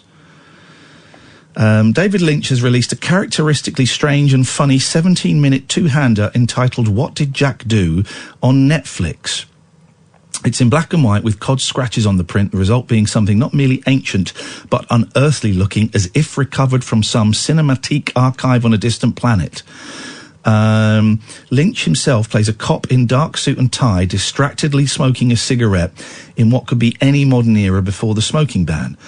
Across a tiny and oddly secluded table in what appears to be a railroad station cafe, he is interrogating a suspect whom he has managed to track down to this station because his train was delayed, and the suspect is a capuchin monkey named Jack Cruz. This trained animal speaks in a croaky-strained voice. Oh, man, I'm having that. Oh, that's the weekend sorted. That could be the film that introduces my children to David Lynch. 0344 499 1000. Another 50 minutes. This, I'm Iain Lee. You are... Catherine Boyle. Oh, yeah. I should really write it down. Sorry? Wow. Oh, I should write it down. I'll remember it one day. Hello, Tina. Hello, Ian. How are you? I'm all right, thank you, Tina. What would you like to present to the crew? Can I present to you? I had a lovely conversation with you last night, and I was crying with laughter when you hung up and said about forgive Tina and her filthy whatever. Oh, God, you were talking about your mum's bumhole. Yeah? Yep. What's wrong with that? Nothing, it's a beautiful bumhole. I know, you've been there. Anyway, when I got off and I finished laughing, I started crying, and I went to my emergency hospital, urgent care centre, because it's not a casualty anymore. Yeah.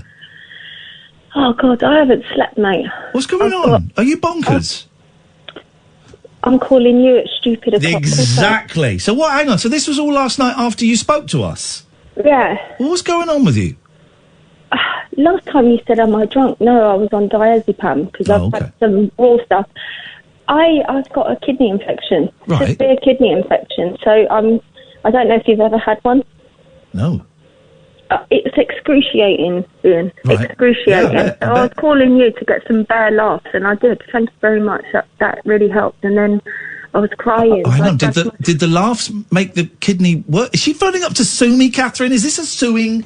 She saying me making a laugh ruined her I'm kidney? sure she'd say if she was. No. I told you I was going to be your manager, and I wasn't going to take 15% like all the others. I'd take 5%. Remember? Yes. And I loved your show. I'm a good friend of Matthew, but I love your show better. Thank you. But he's not up, so he won't hear this. Anyway, I don't know what here's the thing. I don't know what you're saying. What? Okay, well, I went over to Casualty, and it's not Casualty, it's Urgent Care now. Yeah. And Urgent Care shuts at 12 o'clock, and because I was mucking about with you, right, I didn't get over there in time to be treated. Uh-oh. So I had to call... Yeah, I'm coming at you from... Beyond the grave, like Cleopatra. No, they weren't from Beyond the Grave, were they, Cleopatra? They were school children. Okay. What are you on, Ian, anyway? Oh, I'm on Jesus. No, you know what? I've been listening to you tonight, and what a sweet, lovely man. That sounds patronising. Sweet, lovely man. Hang on just 1 second, Tina. Catherine, just got called a sweet, lovely man. So everything you said to me before the show to try and ruin my confidence, girlfriend, talk to the hand because the face ain't listening. But bear in mind that I'm on another plane now because I'm in excruciating pain. Okay. She said it. But you've got to take it from that, right? Anyway, the long and the short of it, I'm still up now. So go to bed. No, I can't. I'm sitting in a bowl like a wash bowl. I'm only 4'11", and it's a big wash bowl. I'm sitting in there. Thumbelina, Tina, yay! Wow. They used to call me Tina Ribena. Anyway, I'm on my antibiotics. They didn't give me anything. I was in an ambulance, and they were going to blue light me to St Mary's because the urgent care centre has been taken over by a private health company, which it was 24/7. And I was What have you called us for? to tell you my problems, and you're counselling everyone else about their problems. So just bear with me a minute. This sounds a bit more medical, though, Tina. And we've been struck off. I don't know whether you heard the news, but we're not allowed to practice anymore. Oh, I didn't. Yeah, they took away our medical licence. My white coat. All right. Shall we go and talk about the Who then? Because the Who grew up on my estate, White City Estate. Yes, man! Why don't you ring up Roger Daltrey for medical advice? I don't like Roger Daltrey. I'd phone Pete. Phone Pete. Pete would know what to do. Pete would know what to do, I think. Listen. Yes? If I had his number, I'd call him right now. Yeah. My brothers are about the same age as the Who, so they used to go to the same clubs and stuff. And my brother's a drummer. My great-granddad was a drummer in the IRA before they started bombing. Your great-grandfather was a drummer in the IRA. I don't think I've got any of their records. I've got some. Okay. Tina, I've got no idea what that was about, but go and get some rest because it sounds like you need it. Thank you so much for your call. Always a pleasure. I'm going to move on because the phones have gone a little bit mental for some reason. Let's go to Rob. Good evening, Rob. Ian, how you doing? What you got for us? I've got three things for you. Firstly, Tina, bless her, my wife had kidney stones and it's excruciating. I haven't suffered it. I don't think it was kidney stones. No. Was it not? Did I get it wrong? I think it was like a kidney infection. But again, I'm not. Okay. Again, we're not allowed to discuss medical issues because the last time we did, someone died. Yes, I don't. That was that emergency tracheostomy. I don't think you can blame it directly on us. Well, I wouldn't. But the court did. I wouldn't. Oh well, I wouldn't. I've got two things then for you rather than three. Okay. Okay. I listen to your podcast. I travel a lot. The last time I was listening to you was about 2 days ago on a flight to Zurich, and I was listening to you, and I thought, Iain and Kath sound incredibly drunk, right? That was the drunk show. That was the drunk show we did a couple of nights ago, wasn't it? No, it wasn't. No. And then I realised, and I don't know if you know this, but on the iTunes... Oh, you muppet. Yeah, you know what I've done? You played it at 1.5 or 2 double speed or something. Absolutely hilarious. You absolute pudding. And I don't know if you've actually listened to yourselves, but it is incredibly funny. I bet we sound great. Bet we sound younger. Bet we sound. I probably still sound as hot as I am now. That's a great idea, actually. I don't know why I've never done that. What? Listen to things at double the speed. You can You then can listen to twice as much. Shall I play you? Please do. Yes. Yeah. Right. I'm going to put you on speaker, so forgive me. I know you don't like it, but forgive me. I'll forgive you in this one instance. I've got one other thing to tell you about Roger Daltrey. Bang a sec. Let me play you. My phone. Oh, he slowed it down. So I don't know who's called in. I know the first call because I saw it as we were coming up with the plan. So I know the first caller. So you can understand why I thought you get into Kath. I want to hear Kath like that because this is how I met her. I'll see if I can see if I. Come on, wiggle. That's not Kath. That's not me. That's probably a normal speed caller. Don't know who that is. But, that was Tina. Honestly, it's absolutely hilarious. It's double speed. Honestly, it's another game. But right, so thank you, Rob. That's fun. I thought I'd share that with you. But seriously, have a play with it. The third thing is now this is something completely different. I know you're a Roger Daltrey fan, and I don't know whether any of your listeners have ever been in a situation that I have, where you discovered that you have a family member who is famous. Okay, and so my kids are about to discover it. But anyway, yes. So anyway, so the story is, on my surname is Thorpe, as in Thorpe Park. Yeah. And in 2000, my father and I were sat in a bar. We were watching the Sydney Olympics, and Ian Thorpe was about to dive into the swimming pool. Right. And I said to my dad, "We could be connected. We could be. Maybe he's a family member." And my dad said, "Actually, maybe we could, because my cousin emigrated to Australia, and he was into music." Yeah. And anyway, so I thought, okay, let's look into it. My dad said, I think maybe he had a few hits. He had a few records in Australia. Yeah. So I looked him up, and and my dad's cousin is a chap called Billy Thorpe. And I tracked him down, and Billy Thorpe had a number of hits in Australia. In fact, he knocked the Beatles off the charts in Australia. So you can Google him. If you type in Billy Thorpe and the Aztecs, you'll find him. Yeah. Okay. Anyway. Well, hang on one second. Hang on one second, guys, because, ladies and gentlemen, would you please welcome live on stage? It's Rob's uncle Billy Thorpe. Here we go. It's a bit tenuous. Hang on. I'm going to get to what the Hang on. What have you got? This is your uncle. Have you got Poison Ivy? I've got Children of the Sun. Oh, well, amazing. I mean, he's probably his second or third biggest hit. What the hell is that? This is Children of the Sun from Billy Thorpe. Hang on. Yeah, you need to move it. Is this him? This is track 5 from the rare Australian CD release of Billy Thorpe's Children of the Sun. This is 7A record. People love the earth, can you hear me? Is this him? Yeah, it is him. This is great, man. I've got to tell you the Roger Daltrey section. In a minute. Oh, look at him. He almost like Avid Marianne. Yeah.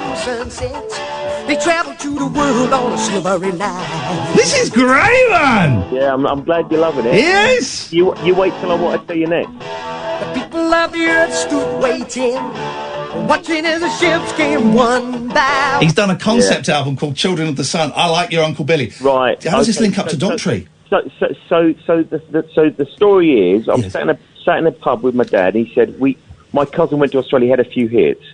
So I came home, I looked him up, and I found his studio that he was recording, and I sent an email to the studio saying, I think my dad is Billy's cousin. Can we have $1 million, please? Can I have $1 million, please? Anyway, so the next thing, I get an email back from Billy saying, yes, I am your dad's cousin. I emigrated from the UK when I was 6 years old. I remember your dad. I'm coming over to the UK in January to stay with Roger Daltrey because we're good friends. Let's hook up. Let's meet up. And anyway, so he came over to the UK and met with my father probably about a couple of weeks after he came back to the UK, and sadly died about a month later. No. Yeah. Oh. And when he passed away, his funeral was streamed on Sky TV in Australia.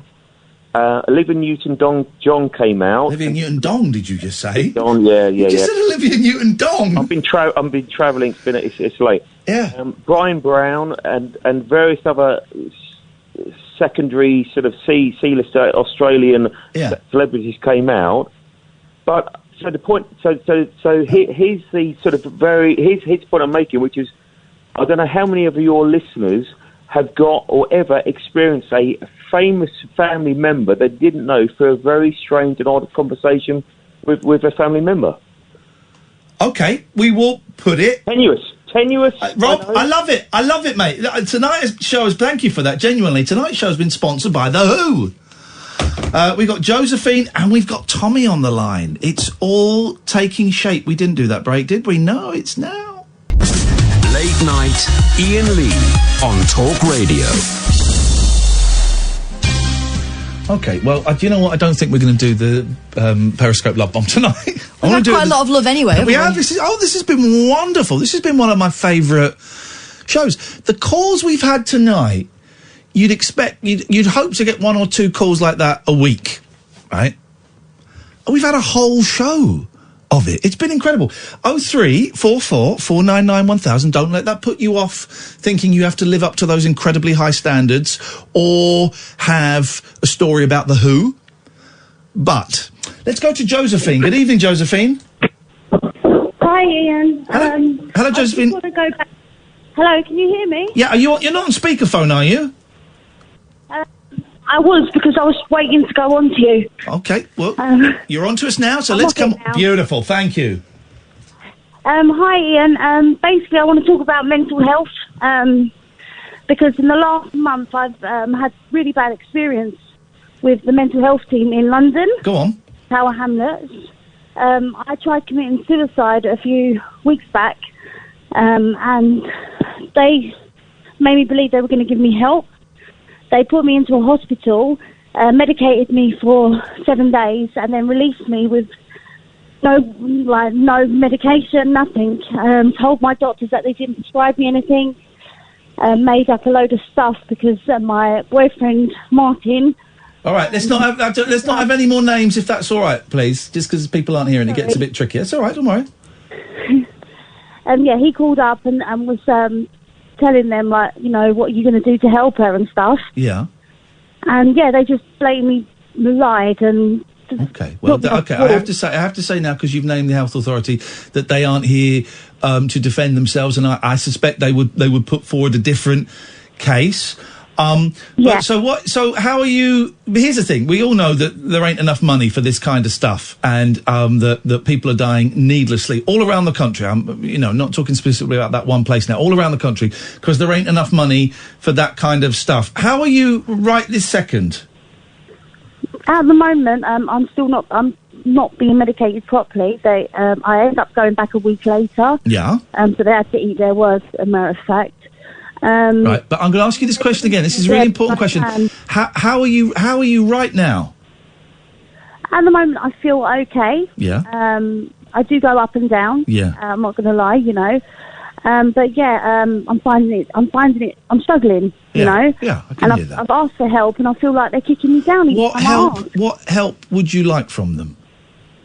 I want to have like someone to talk to about obviously the issues, instead of them just giving me a load of medication. Have they put you on the waiting list for a talking therapy?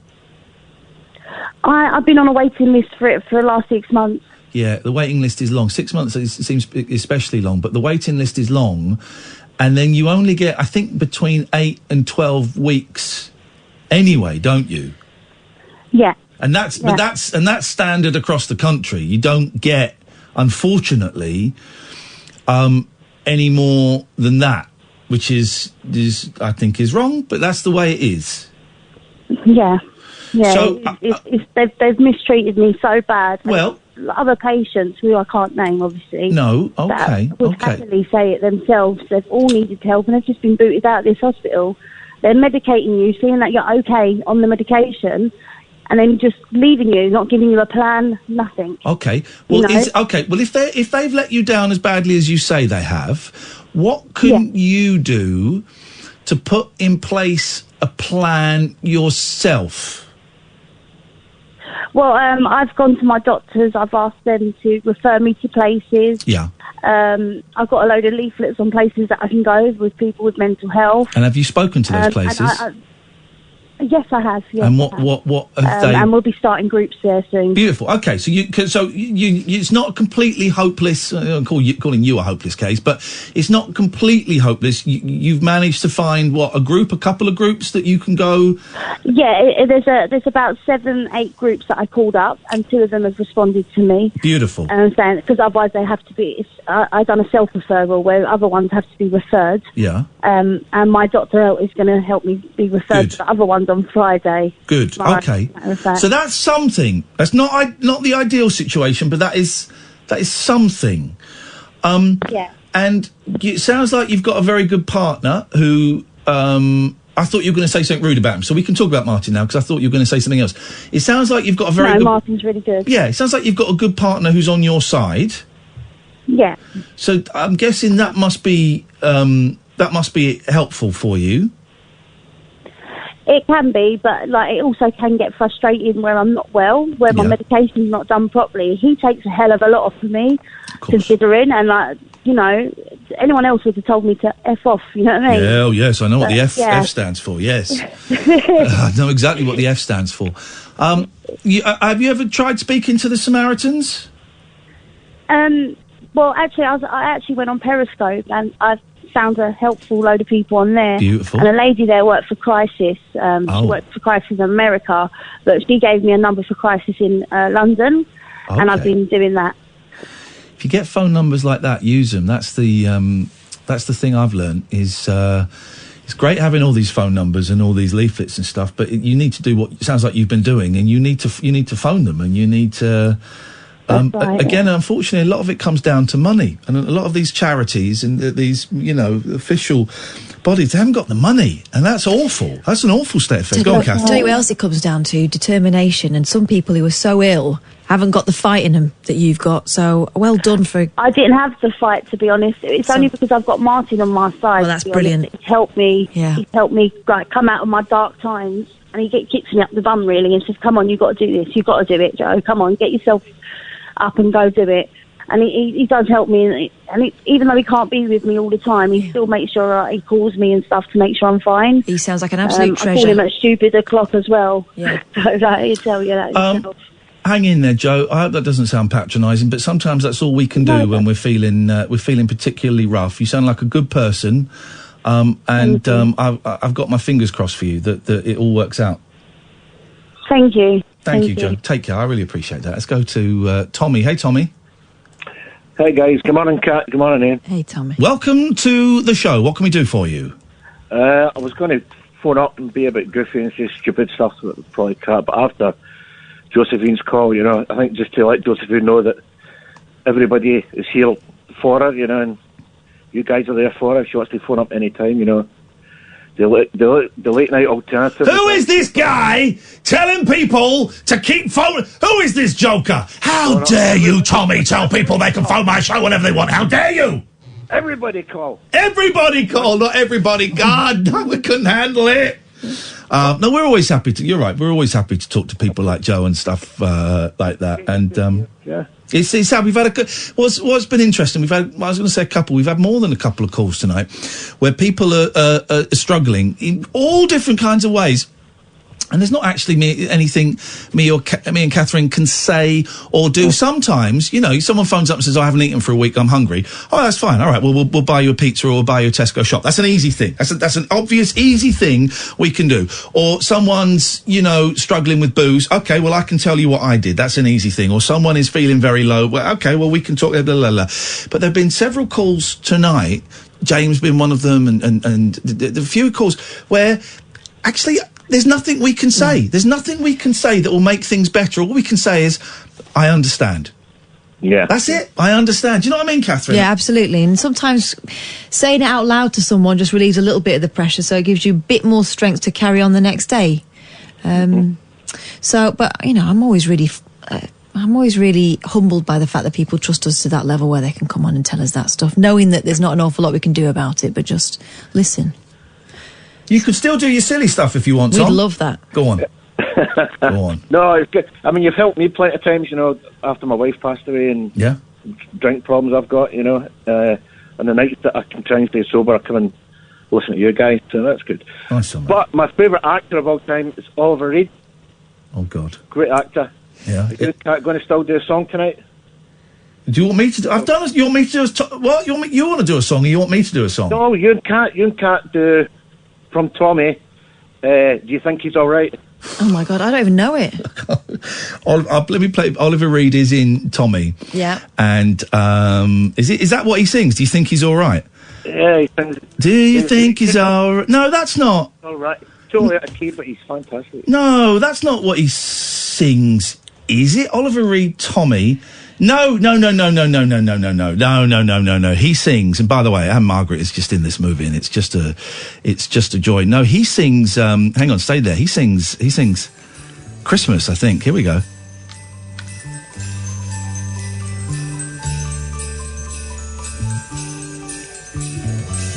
Oh no, does he? Or maybe he does.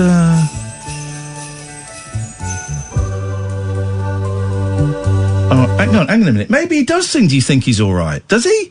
Yeah, he's in that. Oliver Reed, Tommy, do you think he's all right? I can't... It's so long since I've seen the film. Is this it?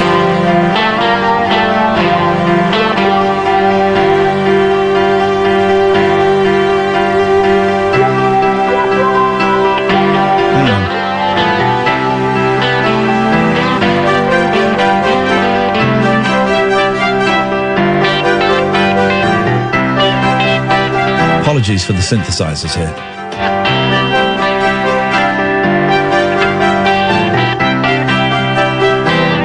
Do you think it's alright? That's Anne Margaret. To leave the boy with Here comes Oliver Reed. Do you think it's alright? Something about him I don't really like. Do you think it's alright? I think it's alright. Yes, I think it's alright. That's it. There we go. That was Oliver Reed in Tommy. Oh, I thought that was your cat. Shut.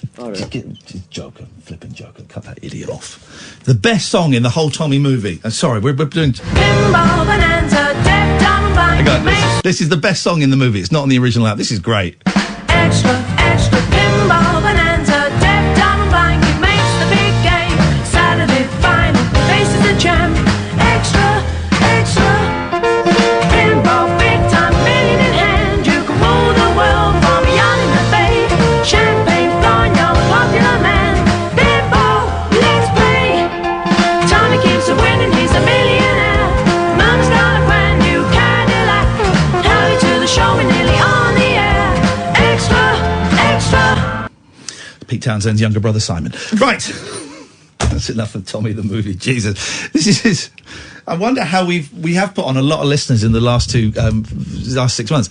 It's the singing. Well, I wonder, every time we do that, I then go super niche and we're playing songs from Tommy the movie. It's not even the album; it's the movie. That's how you lose listeners. Catherine, have you brought anything to the show tonight? Loads of stuff that we've not even gone anywhere near. Let's do some stuff because the switchboard is empty. If you want to give us a call, now is a great time. 0344 499 1000. In the meantime, let's chat. Let me tell you about a load of strippers that got stiffed at the Super Bowl. Excuse me? That's hey, no. That is no J-Lo and Shakira, great singers and dancers. Please don't call them strippers. Sunday wasn't so super after all for Miami strippers. Dancers who appeared to be ankle deep in cash from Super Bowl celebrations were apparently stiffed by the jiggle joint, according to a report. Can you tell which publication this is from? No. It's the New York Post. Okay. Jiggle joint. Jiggle joint. The women didn't my nickname at school. The women didn't take home most of the money, blanketing the floors of the unnamed Magic City strip club, one of the exotic dancers told Barstool Sports. Barstool Sports? You barstools. The dancer, who wasn't identified, said the club pulled a fast one on its performers, promising that a cool million would be thrown away on game day, the sports blog reported. I'm going to do it in this voice if it's the New York Times. Yeah, this why is the not? way this is the way they write. Do it in a Jamaican accent. Why When not? the night was over, the club insisted that the boatloads of cash only amounted to $177,000. They said they were supposed to throw $1 million, but they only counted $360K, and then it went down to $117K. She wrote on Instagram, "I think they finessed us because we don't know the exact amount counted." She claimed that at one point the joint tried to send her home with a $15 deficit from the night. They tried to send us home with $300 after the split, but we paid $350 to dance. She said. Oh. So everyone Hang on, they raised- have to pay to dance. Yeah. Oh no. So everyone raised hell and we got $1,100 each after being forced to be there for 15 hours. No. 15 hours in a jiggle joint. Imagine. They have to pay to jiggle in a jiggle joint. Mm-hmm. That seems. And then they make the money that gets thrown at them. Yeah. When people make it rain. Is that how? I don't think I've been in an American jiggle joint once, actually. Once I've been in an American jiggle joint. All I really know about American jiggle joints is from the movies. Yeah. That I watch. Yeah. If J-Lo offers you a drink, say no. Why? Because I saw Hustlers and it doesn't end pretty. Okay. I would take the risk. Well, you wouldn't know anything about it. But okay, so they have to pay to dance, and then they obviously have to work it and get the tips, but they're not allowed to take tips. If you understand my vernacular, thank you. No touching allowed. Okay, continue. So this particular strip joint made headlines after footage circulated of dancers sauntering around piles of cash on the stage as football fans partied after the Kansas City Chiefs win over the San Francisco 49ers on Sunday. Yeah, you can see it online. It's basically there's a load of girls and they are sort of ankle deep in wads of cash. Yeah. I often The wonder Benjamins, greenbacks. how you get your hands on the Benjamins, because you end up with no clothes on, right? Yeah. And I know they've seen everything already, but you bending over and scraping up all the money is not a great look, is it? So I saw Hustlers, and Jennifer Lopez makes it rain, right? Of course she does. She's Jennifer Lopez. Yeah, but then she walks off she grabs a couple of wads, sticks it down the top of her bra, but the rest of the money is just left there. That's a lot of trust, isn't it, to place in an imaginary strip club? I have other questions about that film too, but we've not got all night.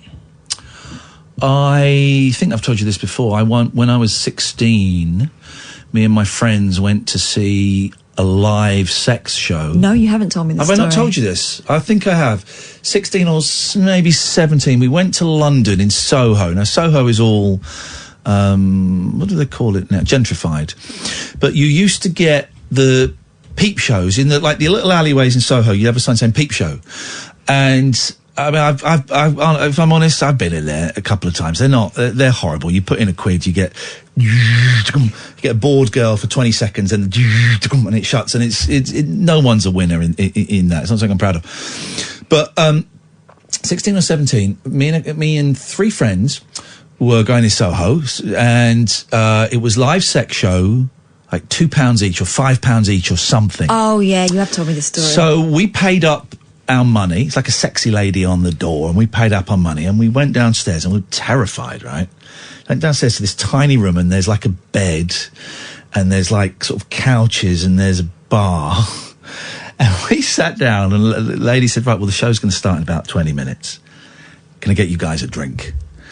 And it wasn't a question. Yeah, and we said, someone said, I'll have a beer, and the rest of us went, no, we're okay, thanks.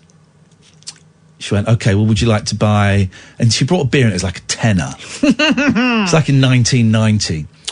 And she said, okay, would you like to buy the girls a drink? We went, no.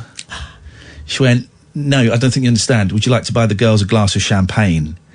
And we're like, we haven't got any money. This is it. And they, what did they do? They kind of like roughed us up a little bit. They roughed us up some... The women did? The women did, and a couple of guys came along, and they sort of roughed us up a little bit, and they went through our pockets. Wow. And they took all the money that we had, and then they kicked us out. Now, we're really lucky we didn't get marched to a cash point.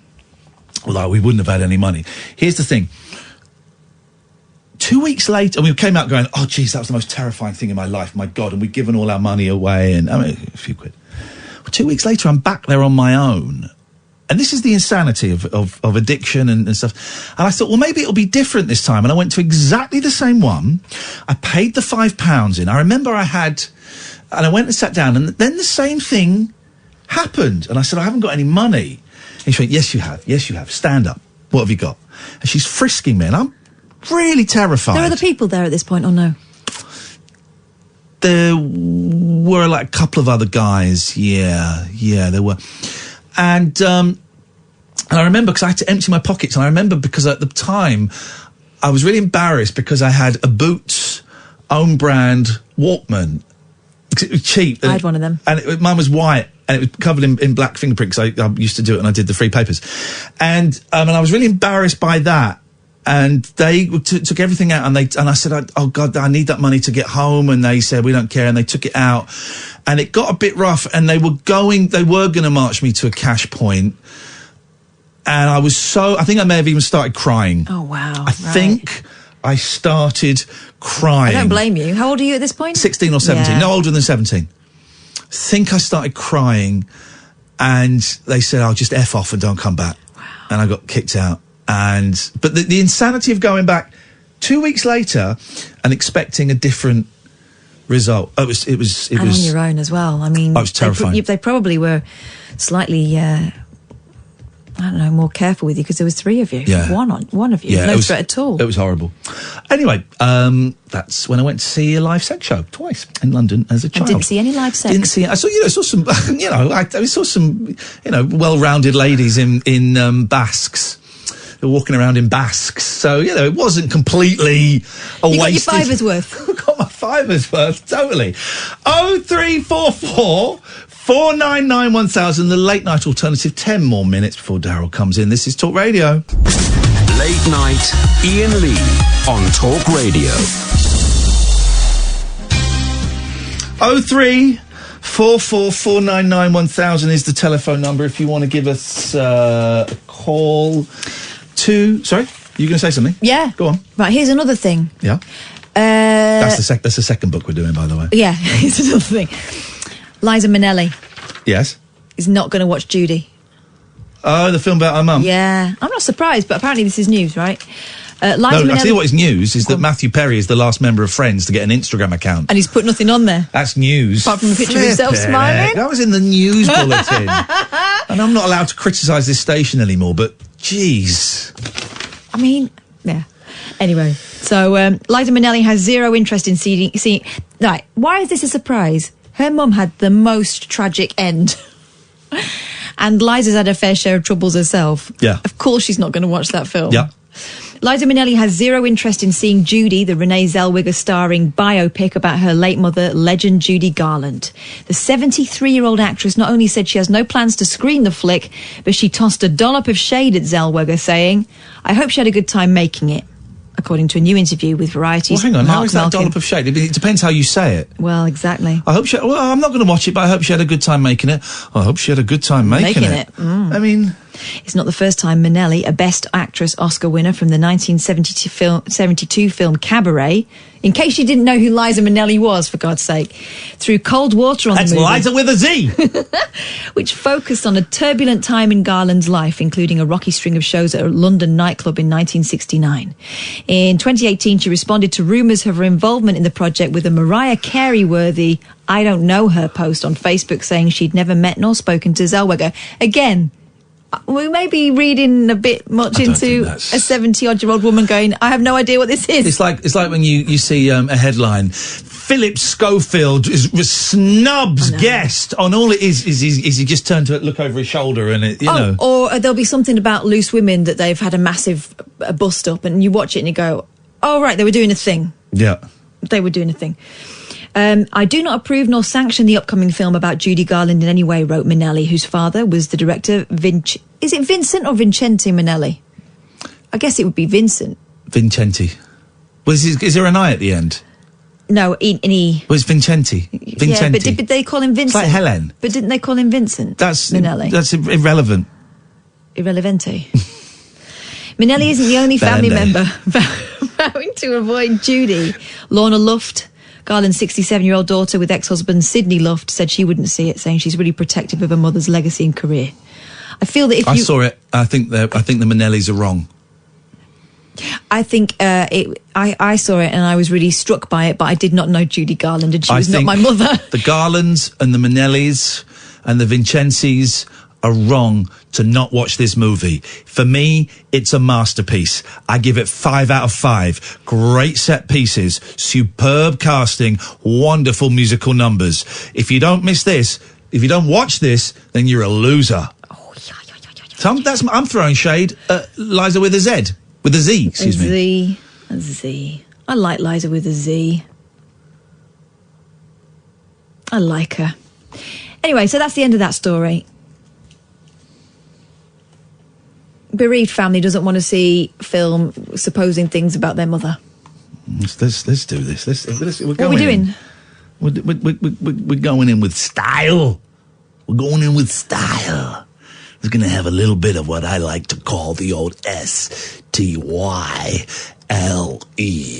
Style is what I like to call this.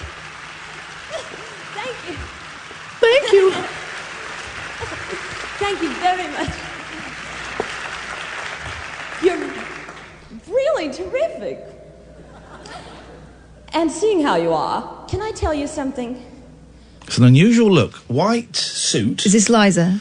White suit, white blouse that is undone all the way down Of course it is. and tucked into the jeans. So there's just the white. So there's just a strip of flesh.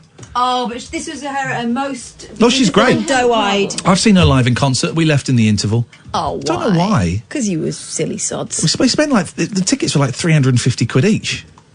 Now, wait, it's not a big problem, but it is a problem. It's my name. I'm not going to watch the I movie. find that still a lot of people call me Lisa. Wrong. My name is Liza. Liza. Has a Z in it. Well, for instance, somebody will come up to me on the street and say, hello, Lisa, how are you? I say, I'm fine, thank you, but it's Liza. Or somebody will say, Lisa, what a nice hat you have on. I'll say, thank you very much, but my name is Liza. And that's my hair. So you can see what I mean. Anyway, I've been trying to figure out a final solution to this whole thing, and I think I've come Final up solution. With Liza Minnelli promotes a final solution. Flipping it. That got Katie Hopkins the sack from LBC. That's my hair. So you can see what I mean. Anyway, I've been trying to figure out a final solution to this whole thing, and I think I've come up with the answer. Jack? Now listen. It's Liza with a Z, not Lisa with an S, because... There we go. Oh, that's that sort of... Oh, we know that, Liza. Yeah, it's Liza with a Z, not Lisa with an S.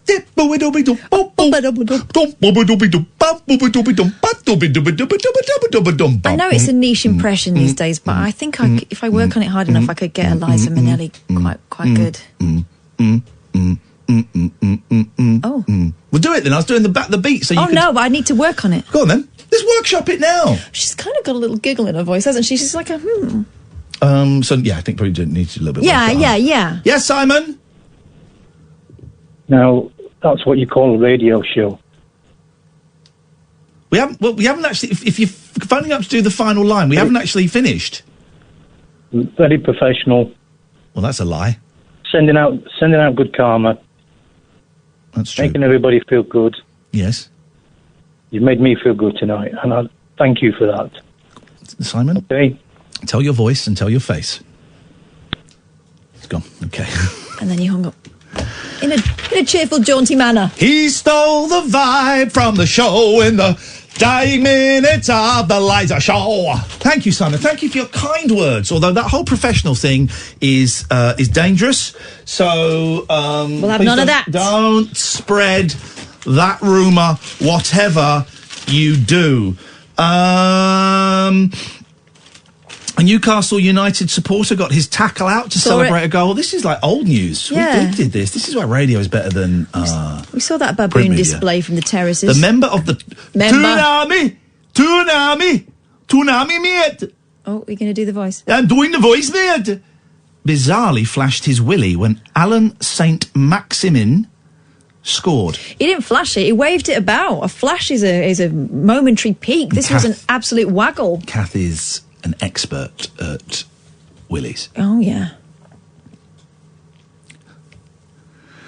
In an exciting FA Cup clash, Newcastle emerged 3-2-1 winners away at Oxford United, thanks to a stunning goal from the player in the second half of extra time. Gosh, it sounds exciting, doesn't it? As the Newcastle fans cheered the winner, the man charged down the aisle, frantically pulling his trousers down. St. Maximin did not see the incident. But he later posted a video of a man blinking and also wrote, "Me after seeing the helicopter celebration." Helicopter. The fans' antics attracted much discussion on social media, with eagle-eyed viewers posting a clip of the bizarre celebration. One commented, "Fair to say, one Newcastle fan really enjoyed that goal," while another wrote, "I think this Newcastle fan got a bit excited." One simply tweeted, "The magic of the cup," and a fourth posted, "This man is brilliant." That's one of those stories, right, where they've just gone on Twitter, they've got a whole page out of it. There we go. An exotic dancer has doubled her earnings by wearing undies with Peter Crouch's face on it. The beanpole striker revealed he had been contacted by the mystery performer. Yeah, of course he has. She told him that her latest entrepreneurial endeavour was to design special That Peter Crouch podcast pants to wear at work. The dancer wrote to the Star saying, "I doubled my earnings the first night I wore them." Yep. Crouchy said, "I'm glad that we're helping her." Ow. Did you see the story about Erykah Badu? No. Yeah. She's, Gwyneth's special candle. It smells of a VJ, yeah. Apparently, Erykah Badu is launching something similar. Yes. I'm trying to find it here. It smells of a bumhole. Pretty much. Hang on. Hang on. Gosh. I think it's to do with Erykah Badu to sell incense that smells like her vagina. Yes. And they're all Why getting in on the everybody's act. vagina is special and sacred? Let's keep it that way. If mine smelled like incense, I'd also sell, some, because it's a secret potion. Okay. Speaking to 10 magazine, the 48-year-old singer explained that the product will launch on her online store, Badu World Market, on the 20th of February. The incense is called Badu's P word. And what P word? But for a little cat, and created using the musician's own underwear. I took lots of pairs of my pennies, cut them up into little pieces, and burned them, she said, adding, even the ash is part of it. Here's the thing, Catherine. You and I, we've got some great merch. We've got some pins, and we've got vinyl record, and we're going to have a poster soon. I'm just wondering, is there something... Listen, if we're going to charge £50 a pop, I'm in. Let's do a candle that smells of our genitals. Can we do this one that smells of my bum? Yeah. Cat. So is she claiming that her genitals smell of... There is an urban legend that my pee changes men, she told the publication. The men that I fall in love with and fall in love with me change jobs and lives. Elsewhere in the interview, Badu describes herself as a nonconformist, you don't say, and explained she's always felt compelled... She should have called it her Badoo-doo. Shouldn't she? I did think that. I was that would say be that. much better. Inappropriate. Yeah, it was totally inappropriate. You shouldn't say it, Daryl. Leave it to us. It doesn't matter if we get Let's sacked. be honest, Badoo-doo is something quite different. Yes. Doesn't matter. You've come in. I like your shirt. Thank you. Is that a shirt or a jacket? Would you say? It's a jacket, isn't it? Really, I think. Yeah. It's sort of a jacket number. It was a very okay. Well, I wouldn't do it up. All right. But it's a very thin jacket then. It's a summer jacket. It's a summer jacket. Why is he wearing a summer jacket in winter? It's a springtime chuck it on. Stay out of this, Daryl. Why is he wearing a summer jacket in winter? That's a shirt. That's a winter shirt. This man marches to the beat of his own drum. This man dresses up as a pilot and plays Flight Simulator. Right, listen to that. Right. I've barely slept since telling you that. You've got 20 seconds. Oh, really? Is that it? To apologise. No. Tell us what is on your show tonight. I don't know if I even want to now. Okay. I'm not sure if I want to be a partake in the world that has vagina candles in it. You know what you're getting for your birthday. Faye Dixon's here. She's brilliant. She's really clever. We're going to spend an hour just chit-chatting about the news and stuff. We'll do that after 1. Yay. Talk Radio. Talk Radio.